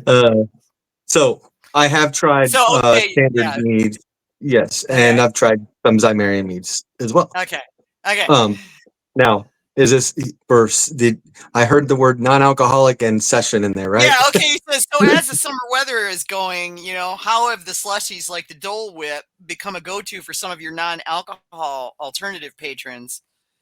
And seeing that people like that kind of thing with adult boozy versions too. Are you doing that, I guess, is the question. So the Dole Whip slushie that I make, if he knows that, Nathan knows everything. Nathan knows all. Just assume Nathan knows all. It is an alcoholic. Yeah, that is an alcoholic version that I make in my slushy machine. Is that, and then the funny part about that is I was doing the Dole Whip slushy. I'm surprised Dole hasn't sent you a letter, dude. Well, I call it. Nobody. What are they gonna do, right? Yeah. So I made that the same way.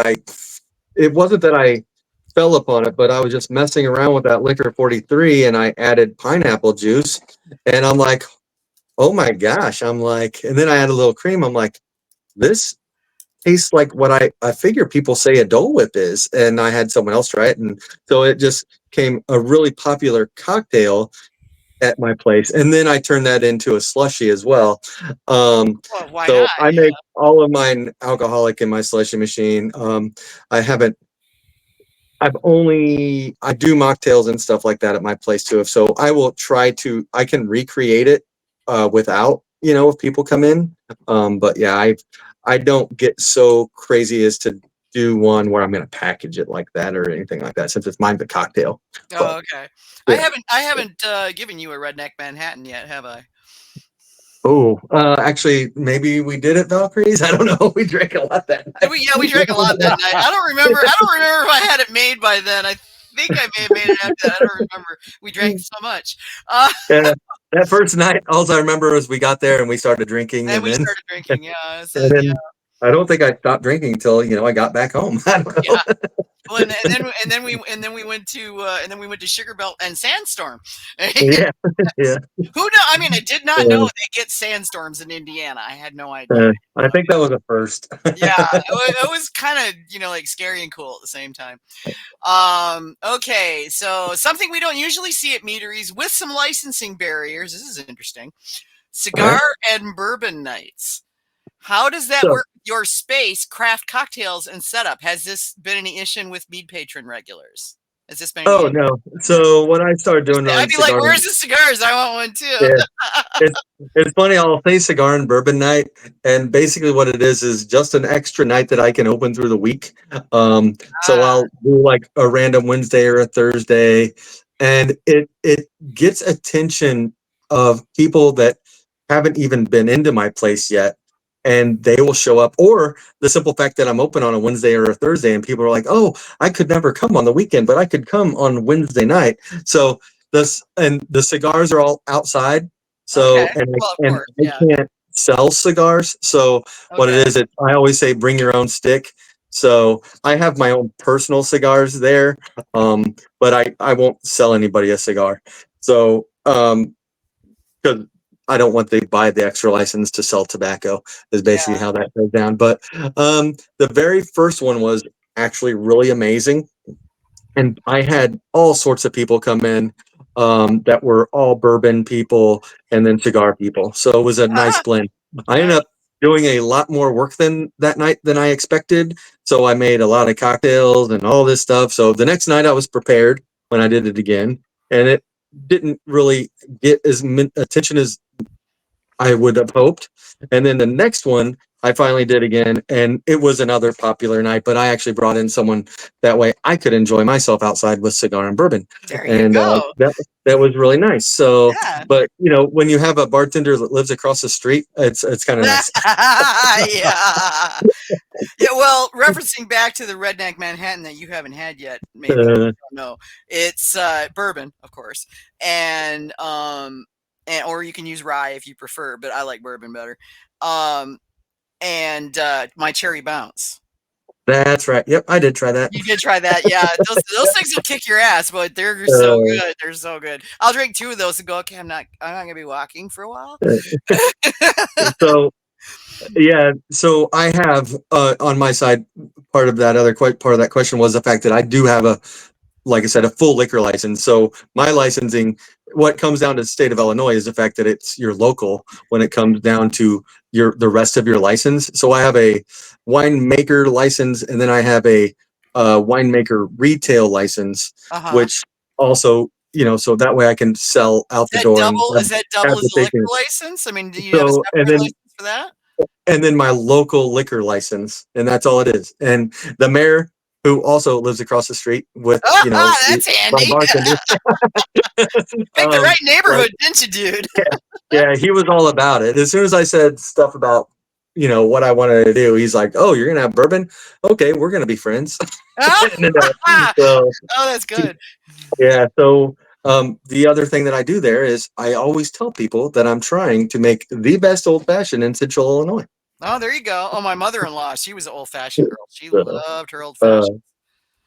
But it's always funny that, people are already coming in for, a niche product of mead, and I'm introducing people to mead, most of the time, or they already know mead and they've been wanting to try my stuff or have already had it somewhere, and it's great. And then I always say, come for the mead, stay for the cocktails. There you go. Yeah. Don't say mead isn't your thing. Have a pink squirrel. They're awesome. Trust me. A Harvey Wallbanger. Yeah. Amaretto Slammer. Yeah. The cocktails have been seriously a way that I've been able to just express myself, and make things, and then use that creative stuff that flows through my head without always doing it to the mead, because that's it. And it also helps me because I hyper focus. And what has happened to me when I got started in mead is I truly did hyper focus on it and kind of blocked everything else out. And that's it. Just reading mead Facebook pages, books, and listening to you, and everyone that comes on, and then listening to them. I'm just when Sergio came on, or just traveling to, drink and talk mead and judging, mead, and just it's mead. So the whole cocktail thing has been this extra fun thing for me lately. So, for the last, almost 2 years. Yeah. There you go. Okay, so one last Nathan question, and this is a little off the track we've been on here for a bit. How have business models from your peers in industry, like Burnt Barrel Brewery, Distillery, and Mead, influenced the build out to your eventual space and inspirational journey as a commercial mead maker? Oh gosh! I just read them, man. No. What's awesome about Burnt Barrel is the fact that Missouri is a different animal, and they can actually yeah. I mean, I think he still has it, but it's been a while since I've been there. He actually has. You can smoke cigars at his place. He has a room with a humidor, so it's pretty awesome. But he also has a distillery now on site, and a brewery that's attached. Yeah, so here you can do that, and everything. Yeah, St. Ambrose, which is north of me. When I remember when he was showing me around after he was doing some build out stuff, and he's like, he'd added the brewery. And so he's like, okay, so this is the meadery, and he jumps over a little stripe painting on the floor and says, and this is the brewery. I was like, shit. I said, no shit, man, that's crazy. And he's like, right? This is great. So I would love to do stuff like that. But yeah, I see what other people can do sometimes, and I'm like, man, that would be so great. I know. Um, Me and Nathan, we talk, Burnt Barrel Nathan, we talk Oh, a okay. decent amount too. And so he's always like, oh, you should get, a distilling license. I'm like, yeah, that's not going to happen because there's, rules where you lose self-distribution for me kind of thing. And I don't want to lose my self-distribution right now. But then there's also a thing called a rectifier license to where I can actually bring in other people's distillate Oh, and wow, put it that's into a nice. barrel in my place. And then I have that. So if I ever do anything, it might be on that level. But it's, just one of those growing things eventually, possibly. But yeah, I definitely look at what other people are doing and try to pay attention of all of that. So I have a lot of, brewery friends, and I still visit breweries when I can and Yeah. stuff like that. So I'm always looking and seeing. And Nathan, I don't know if you know, but I'm actually I'm untapped verified now. So Oh, look at you all uh, fancy and stuff, I, man. I I What did does that. that mean? What does that That actually just mean? basically means I pay them money. No, Oh, Oh, oh, no, okay. okay. So to no, get verified, you just cough up and it's all good?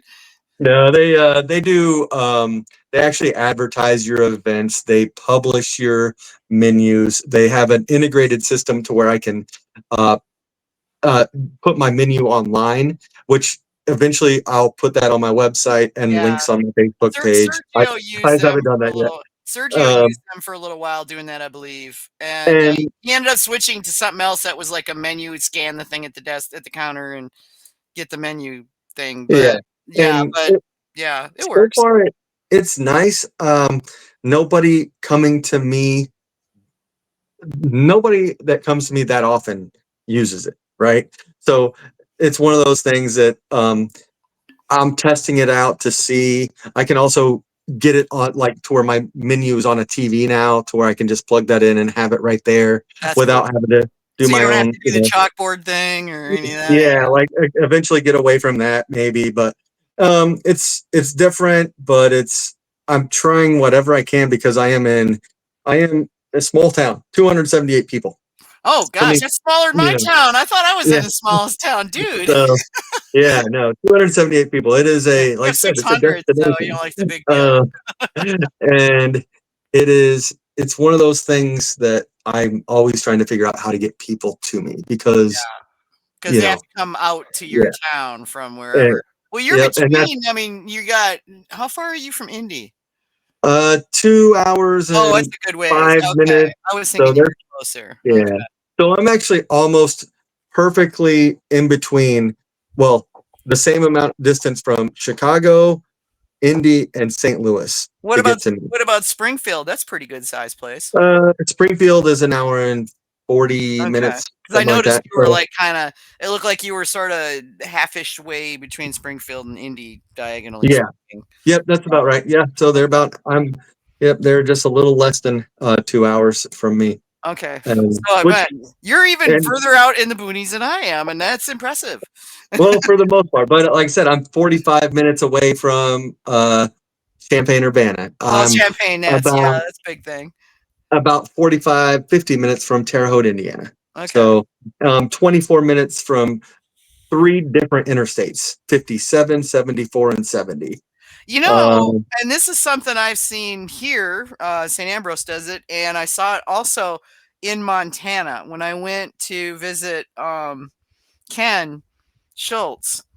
He's got a place out in south central Montana, and it's way off. You know, I mean, it's not near any of the big population centers in Montana. So, what are you going to do? Little bitty town, one horse, one street kind of town, you know? Like my town, probably like your town. yeah. And yeah, you know, it's like one street. Do you have a stop sign? going through this town. No. Okay, There yeah, are stop same, signs same, on yeah, side yeah. There's a streets. stop sign to get into the town, but beyond that, there's no stop signs or lights. Yeah, okay. We don't even, we don't even have a bank anymore. Uh, Yeah. so We do lots of have churches, though. We things. got half a dozen churches, so we're good. But yeah. Anyway, Ken, because he was kind of off the beaten path. And I mean, Montana's is sort of a tourist destination, but not all of it. You know, I mean, there's big chunks that nobody ever really goes to. Yeah. You know, and so he had billboards. I mean, like 150 miles out for him, because everything's really far away in Montana. But you know where you're at, and this is and St. Ambrose is doing it too. He's got billboards, and you see him down here. I'm 30 minutes south, and because he's off, you have to go up the highway, and then you take a right onto a road and go like 8 miles that way. Wow. Into the middle of where the hell am I? And then you come to an intersection and you turn the corner and you see the barn, like a full-on big red barn, you know, typical big red American barn, and the meadery's behind that, and he's got this really trendy, you know, this really trendy pizza kitchen, wood-fired pizzas, you know, and there's the meadery, brewery, winery, and cidery is all right there. It's really nice. He's done a great job with it. But those billboards bring it in, and I can't tell you how many tourist people here are like, oh yeah, we go there all the time, because you know they're there. He's got a road sign, you know, one of the highway signs, the official state highway signs. Yeah. You know, for the you know, things to find once you get off the interstate, and so he's got one of those, and then he's got 3-4 billboards, plus he's put up his own signs that he's gotten permission from people and painted those. So yeah, it's working. Nice. Yeah. Those are all on my list of things to do. Yeah, I know. I actually had signs made like 2 months in, and they're still sitting in my meadery. I never stuck them in the ground. Dude. It's one of those things where I'm like, it's just tough for me to go. Well, here you go. I'm also in an area where I know people, but then I don't know people. So it's like, how do I find the person that owns, you know, this corner right here? You know what I'm saying? Like, how do I do that kind of thing? Like, say, hey, can I just put a sign right here? It's on the side of the road. Go to the I'm city like, and look at a plat drawing, and they'll tell you exactly who owns it. Yeah. well, this is the stuff that's in the country though, like off a highway. Doesn't matter. Yeah, The city will have that information. yeah. That's what I really need to do, and then also pay for signs, or build them. Or when I was driving through Indiana yesterday or 2 days ago on the way to where we were camping, I noticed a few signs, and they actually had the people who sold the signs advertising on there to, hey, buy the sign. But the one side that was available was going the wrong way. So, but I'm like, I took note of that name, and I'm like, I'm going to look these people up and see if I can start. Yeah, and they've gotten a lot cheaper, especially the non-digital ones, the old-timey billboards, because the only people that use them anymore are churches and real estate agents. You know, I mean, it's like, makes sense, yeah. I mean, pretty much, you know, and so they're going cheaper because they're trying to broaden their appeal, so to speak. And I've been, you know, I'd say I've seen the ones that I've seen using it meadery wise, it's worked well for them. Because I asked Ken specifically, I'm like, I saw the billboard. I said, how's that working for you? He says, you saw it, didn't you? It's like, well, I was looking, you know, but there's that. But he's right, you know. I mean, you saw it, didn't you? I mean, I noticed things that when I'm going to a place I haven't been before, I pay attention to the billboards because maybe I need to hit Wendy's, or you know, I need food, or I need gas, or whatever, you know. And I'm looking for, and I'm also looking for destinations, because wineries. I do that everywhere I go. Oh, look, there's a winery. Yeah. You know, you know, so they do work. It's something. I mean, if you've got the budget and the time to get it done, the hardest part is in the graphic, because it's like friggin' humongous, you know. Yeah, that comes down to Corey's always busy, and even though he writes stuff down, he never finishes all his lists, and that's how I've been rolling. But I am advertising.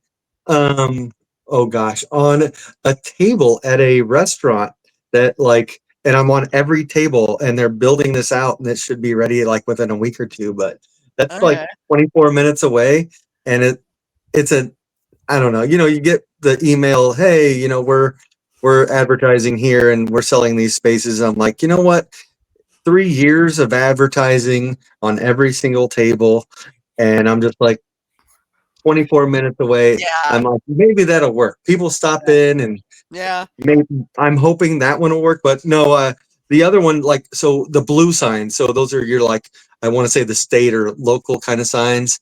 Those, they have weird rules. Like, so, like, I can Yeah. get one, but I believe the ones that are the ones that are closer that kind of say, oh, it's right here. You're supposed to be within like 5 miles, right?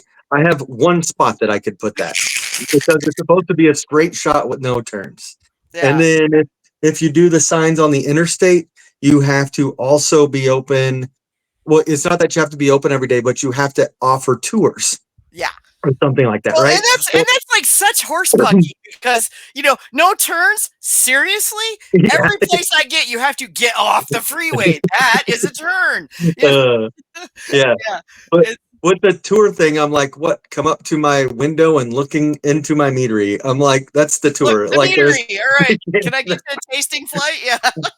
I'm gonna put a jar. I've always wanted to do this. I was gonna put a jar up there and say for the 10 cent tour right here. Just drop your Yeah. dime. Right. Drop your dime, man. But That's it's hilarious. it's one of those things that I've been working on, and I know I need to get better at. And then sometimes I'm like, well, I still like just my word of mouth advertising, and that's worked really well for me. And then Yeah. every now and then the Facebook ads, and I am slowly more and more people are finding me, and It it's takes, just, yeah. Well, yeah, it I takes just, time, and it especially takes time if you're off the beaten path. yes. I mean, that's the thing. If you're not like smack up against the freeway or in a big city or, something like that, then yeah, you got to get creative. I had a band Sunday, and I want to say it was 90% of the people I did not recognize. That's good. And that was, it was pretty insane. I mean, I did probably my best Sunday ever at the meadery. And so it was really cool. He was great. With the music and the drinks, and the mead they were all flowing, and people were Nice. like, oh my gosh, I never had mead before. And it That's was pretty good stuff. really I good. kind of like this. So That's what you even want to though hear, man. yeah, then I look back and I'm like, oh, I also sold 33 Bush Lights. Yeah. Well, I I'm like, saw it. A friend of mine who did that with a meadery in a little bumfuck town 30 minutes north of where I lived in North Carolina, which was 30 minutes north of Raleigh. So at that point you're an hour from Raleigh and like an hour and a half from Richmond. And it's like a little again, like your town, like my town, one street, no stop signs, definitely no lights, and yeah, you have to get off the highway and go into parts unknown, but it's working for RJ. That's it.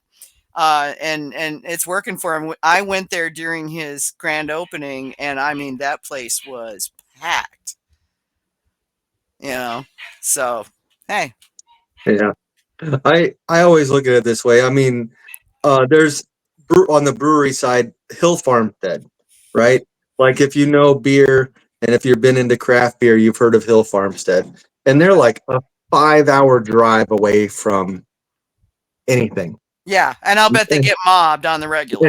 And people travel there, and they drink their stuff, and they buy their bottles, and some of their bottles are not cheap, and it's a thing. Like, so it's, I always say, if you build it or you make it, they'll come, kind of thing. It's like works one for of those things. ballparks, right? I'm trying right now. I always like to tell people, they're like, well, how are you doing here, kind of thing, and I always like, well, I'm surviving. I mean, and that's the truth. The business pays for itself. The other part of that is, I still haven't paid myself. I mean, but that's an ongoing thing in this kind of world. So eventually, I ran a business like that for like 30 years, and I never actually paid myself, but I took myself to Mazer Cup every year. I took myself to, so I got value out of it, and that was good for me. And the more I scale up and get myself out there, so last week I drove all the way up to Gray's Lake, North Chicago, basically up by Gurnee. And there is a place up there that moves a lot of mead. They love mead. Okay. The two owners, like, they are just super into mead. And so, and then if they're So are into you it, gonna and put your stuff they're, in there? I'm in there. They Oh, ordered. you are. Oh, cool. They reached out to me right around Right. Sugar Belt How time. how far away Yeah. is this place from you? 3.5 hours. Oh, damn. In what So direction? Is it any closer to me? they're straight north. So they're in Oh, Chicago, but oh, okay. they're Well, like maybe then. north of Chicago. I So get, or, yeah, but I so, gotta go north of Chicago. yeah, Chicago, north on yeah. which side of the lake? Again, is the next question. Yeah. Oh yeah. So well, they're on the they're, what would they be? On the Probably Wisconsin 45 side. minutes from, they're Wisconsin. Oh, 45 okay. minutes south of Kenosha, All basically, right. or I something will around hit in you up offline for the name because when I go to Milwaukee, which is where the Mazer is this fall. Oh yeah. Yeah, It'll be right. there. Yeah. Yeah, Yeah, right. that's I close. gotta go right around Yeah. there. So what the hell? I might as well take a detour. So Yep. for me, It, yeah. it's like maybe 10 to 15 minutes off of 94 right there. I Like, could do that. yep. Yeah. Yeah, and then from there you can even stop by, then go into Pips, He's not too far Pips, and away from there. I gotta find out where. I also gotta find out where. Oh, I hate it when I lose a name. This getting old stuff sucks. I'm just telling y'all. Kevin knows because he's there with me, but you're still a youngster. Hey, I'll be 48. I'll be 48 Sunday. No way, really? Okay, I would have figured you for the other end of 40, but okay. Yeah, nope. Oh, all right. So we're gonna have to wind things up here, but before we let you go, Rob posted something on the chat there. I don't know if you're on the chat. All right, that's it. Yeah, that there's an app called Onyx. Yeah, oh, I wrote that down. Thank you, Okay, Rob. good. Yeah, Yeah. I was just gonna say, in case you hadn't seen it, I wanted to make sure you Yeah. did. Yeah. So yeah, I will definitely I'll be utilizing that. Yeah, there you go. Yeah, Thank Rob's, you. see, when Rob goes live with his, because he's in Alpena, which is a biggish town, it's pretty good size. It's not ginormous or anything. I mean, it's not Detroit, but, Yeah. or Ann Arbor, but it's still a biggish town. And this part of the state, everything north of Michigan 10 is basically a resort town, Oh, yeah. Yeah, like just crap loads of bitty little towns, but we all survive on the summer. Like right now, we're overrun with fudgies. We actually get traffic jams. Yeah, we call them fudgies because they're getting in the olden days before dinosaurs, before there was dirt. When I was young, they would come up, and Doug Murdoch's makes fudge, and they used to only sell it at Mackinac Island. Yes, I remember that. Yeah, right. And then these broaden out. You could get it in Mackinac Um, City, and then you could get it in Manistee, and then you could get it in Gaylord. And now you get it down here. But it used to be they'd come up here and they do their cabin thing, and then they'd go on up and get them some fudge. So fudgies. That's great. Yeah, know. I used to be one of those fudgies. Basically, we would. Yeah, I was for 30 like, years. I mean, I didn't live here, so yeah. Yeah. We used to go up to Petoskey every other year, and that was like up until around 2012. So I went up there every other year for 8 years, basically. So I went up there 4, then a couple years we doubled up, but and it was great. So, but I love Mackinac Island. I love that whole area. Yeah. That was what's funny is I got up there, and that was when I first started going up there. It was before I was really into, everything else, right? I like maybe a winery or something, and we'd go to a craft brewery, or if there was hardly anything then, because it was like 2004 or 5, 6, now like they're everywhere. And now it's everywhere. My little town, the actual town closest to me, because my town is 600, but the next one up the road is like 5,000, 6,000, something like that. Used to be 10, but then they closed the Catholic school and everybody moved away. But yeah, well, both. I mean, they happened at different times, but all of us, we grew up here and then we left because there wasn't any jobs. But it's still got 2 breweries. Wow. Yeah, and they're like less than a quarter mile apart from each other. I mean, literally, you can walk from one to the other in about 5 minutes. Yeah, I love it. I think every town should have somebody producing alcohol. I don't know. Absolutely, yeah. Yeah. We've been hitting all the ones all around here, so we've been hitting all the other little towns and seeing what they got. But yeah, it's cool. I like it. It's pretty awesome. We're not as bad as Colorado, but we're getting there. We're getting there. We're When I was at Brewers Cup, I stayed with a guy that I know from, well, I met him in Detroit and in Indy, but you know, friends with Bill and Michelle. But right, yeah. so I'm staying there, and then I'm meeting up with the other people that I've been judging with, right? And he goes, "Oh, well, have them just come over here." He goes, 2 blocks away, there's a brewery. Well, and it's like a brewery tasting room, basically, tap room. So I'm like, okay, like seriously, like, so within like 3 miles, there were like 4 or 5 breweries. And you're just like, we're in residential area of Indianapolis, you know, It's like important. It's important. So, yeah, it was great. And then, you know, so just being able to have that option. And then, it's nice. Yeah, when we go to the UP, I already looked up all the breweries in the area that weren't there when I was going to college there, obviously. yeah. But yeah, it's gonna be fun. I'm looking forward to it. We got all day Saturday, and I figured breweries, restaurants, another brewery, another restaurant, something like that. That's awesome. Yeah. I took that trip. Go to the Catholic monastery where they sell boozy food. Yeah. Okay, so there's this place called the Jam Pot, and there's this little Catholic monastery way back in the woods in the Keweenaw, the part of the UP that sticks up into Lake Superior. So the thumb, if you turn Michigan sideways, you know, yeah, and flip it 180 degrees. But yeah, it's like up in the middle of. I mean, it's as BFE as you're gonna get, and they have a shop called the Jam Pot, and I'm assuming they use the proceeds to help run the monastery because you know, there are costs. And they've got like brandy peach jam. They make a fruit cake and I don't like fruit cake. Most fruit cakes are crap, you know, in my opinion. You know, the ones you like buy at the store and stuff, they're crap. Yeah. And they make these fruit cakes, and they're just, this is the kind of cake they have in heaven, you know. I mean, it was just so good, and everything they did had booze in it. And I'm like, you know, maybe I'll switch to being Catholic. But yeah, you know, it's fun. People like that stuff.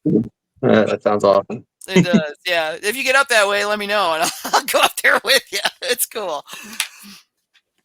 But we should let you go. All right. I thank you for having me. Thanks for the tips, Rob. I will be using that. Always great to talk to you guys. You know. Anytime. I'll chat you up offline and get the name of those guys in Chicago for future reference when I come down in November. Sounds great. You'll be impressed. They have a nice selection of mead. So nice. I like to hear that. Cool. I'll send you some pictures. All right. Yeah. Sounds good, man. Cool. Well, you guys have a great night. I hope to see you guys sometime. If not, I'll see you online. All right, man. All right. Very good. Night, Corey. Night. Okay. A whole bunch of events because hey, Mead Day is Saturday. Did you know that? If you didn't, you should. Oh yeah. Yeah. Okay, so tomorrow, July 30th, Hidden Hive, Vista, California, Cheese and Bees, a social cheese and mead event. July 30th, Viking Alchemist Meadery in Smyrna, Georgia, mead and improv. My brain always says Smyrna. I know that's not how it's said, but it's just what my brain does. July 31st, Breeden's Orchard in Juliet, Tennessee has mead and meditate, skeptic meadery meads provided. August 1st, Bumbling Fools Meadery in Minneapolis, Kevin's home, summer comedy showcase.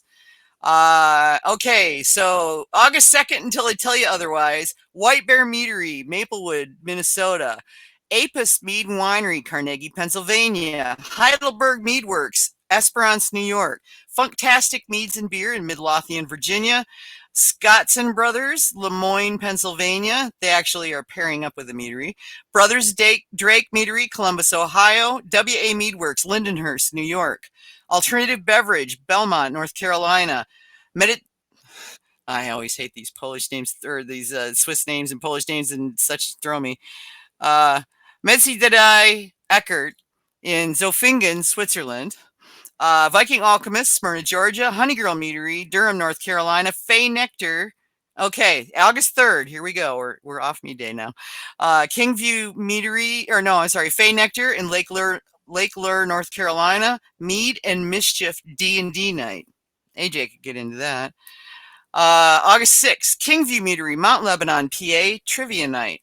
August 6th, Hidden Hive, Vista, California, Cheese and Bees, a social cheese and mead event. August 9th, Four Fires Meadery in Maumee, Ohio, make your own mead, hands-on fermentation workshop. August 9th, Four Brothers Mead, Festus, Missouri, Discord and Rhyme, live music. Somehow I got the Four Fires in there twice. So August 9th, Four Fires, Maumee, Ohio, make mead. August 10th, St. Ambrose Cellars, Beulah, Michigan, Alpaca Palooza with Northern Alpacas. I'm so going to that. August 13th, Hidden Hive, Vista, California, Cheese and Bees, a social cheese and mead event. August 14th, Breeden's Orchard, Mount Juliet, Tennessee, Mead Meditate, Skeptic Meadery Meads. August 16th, Doggone Bees, Apiary and Meadery in Hanover, PA, mead making class. August 16th, Four Brothers Mead, Festus, Missouri, Blight of Many, live music. August 16th, D-Men Tap, Chicago, Illinois, Mead Fest 2025. And September 13th, and this is just because this is a big one, St. Ambrose Cellars, Beulah, Michigan, Barn Dance 2025. This is an annual event that they do. It's pretty cool. Coming up in 2 weeks, we've got Matt Mead, who's been cleaning up all over the country with competitions. He's really doing good this year. So we're going to get him on here and chat about that. And then August 26th, we will have Brian Green, and he runs Center Imports. He's the importer that is bringing Eastern European meads into the States. You can actually buy his stuff on VinoShipper. So he'll be here on the 26th, and we're scheduling out from there. So in the meantime, we'll see y'all. Be excellent to one another. Take care. Night.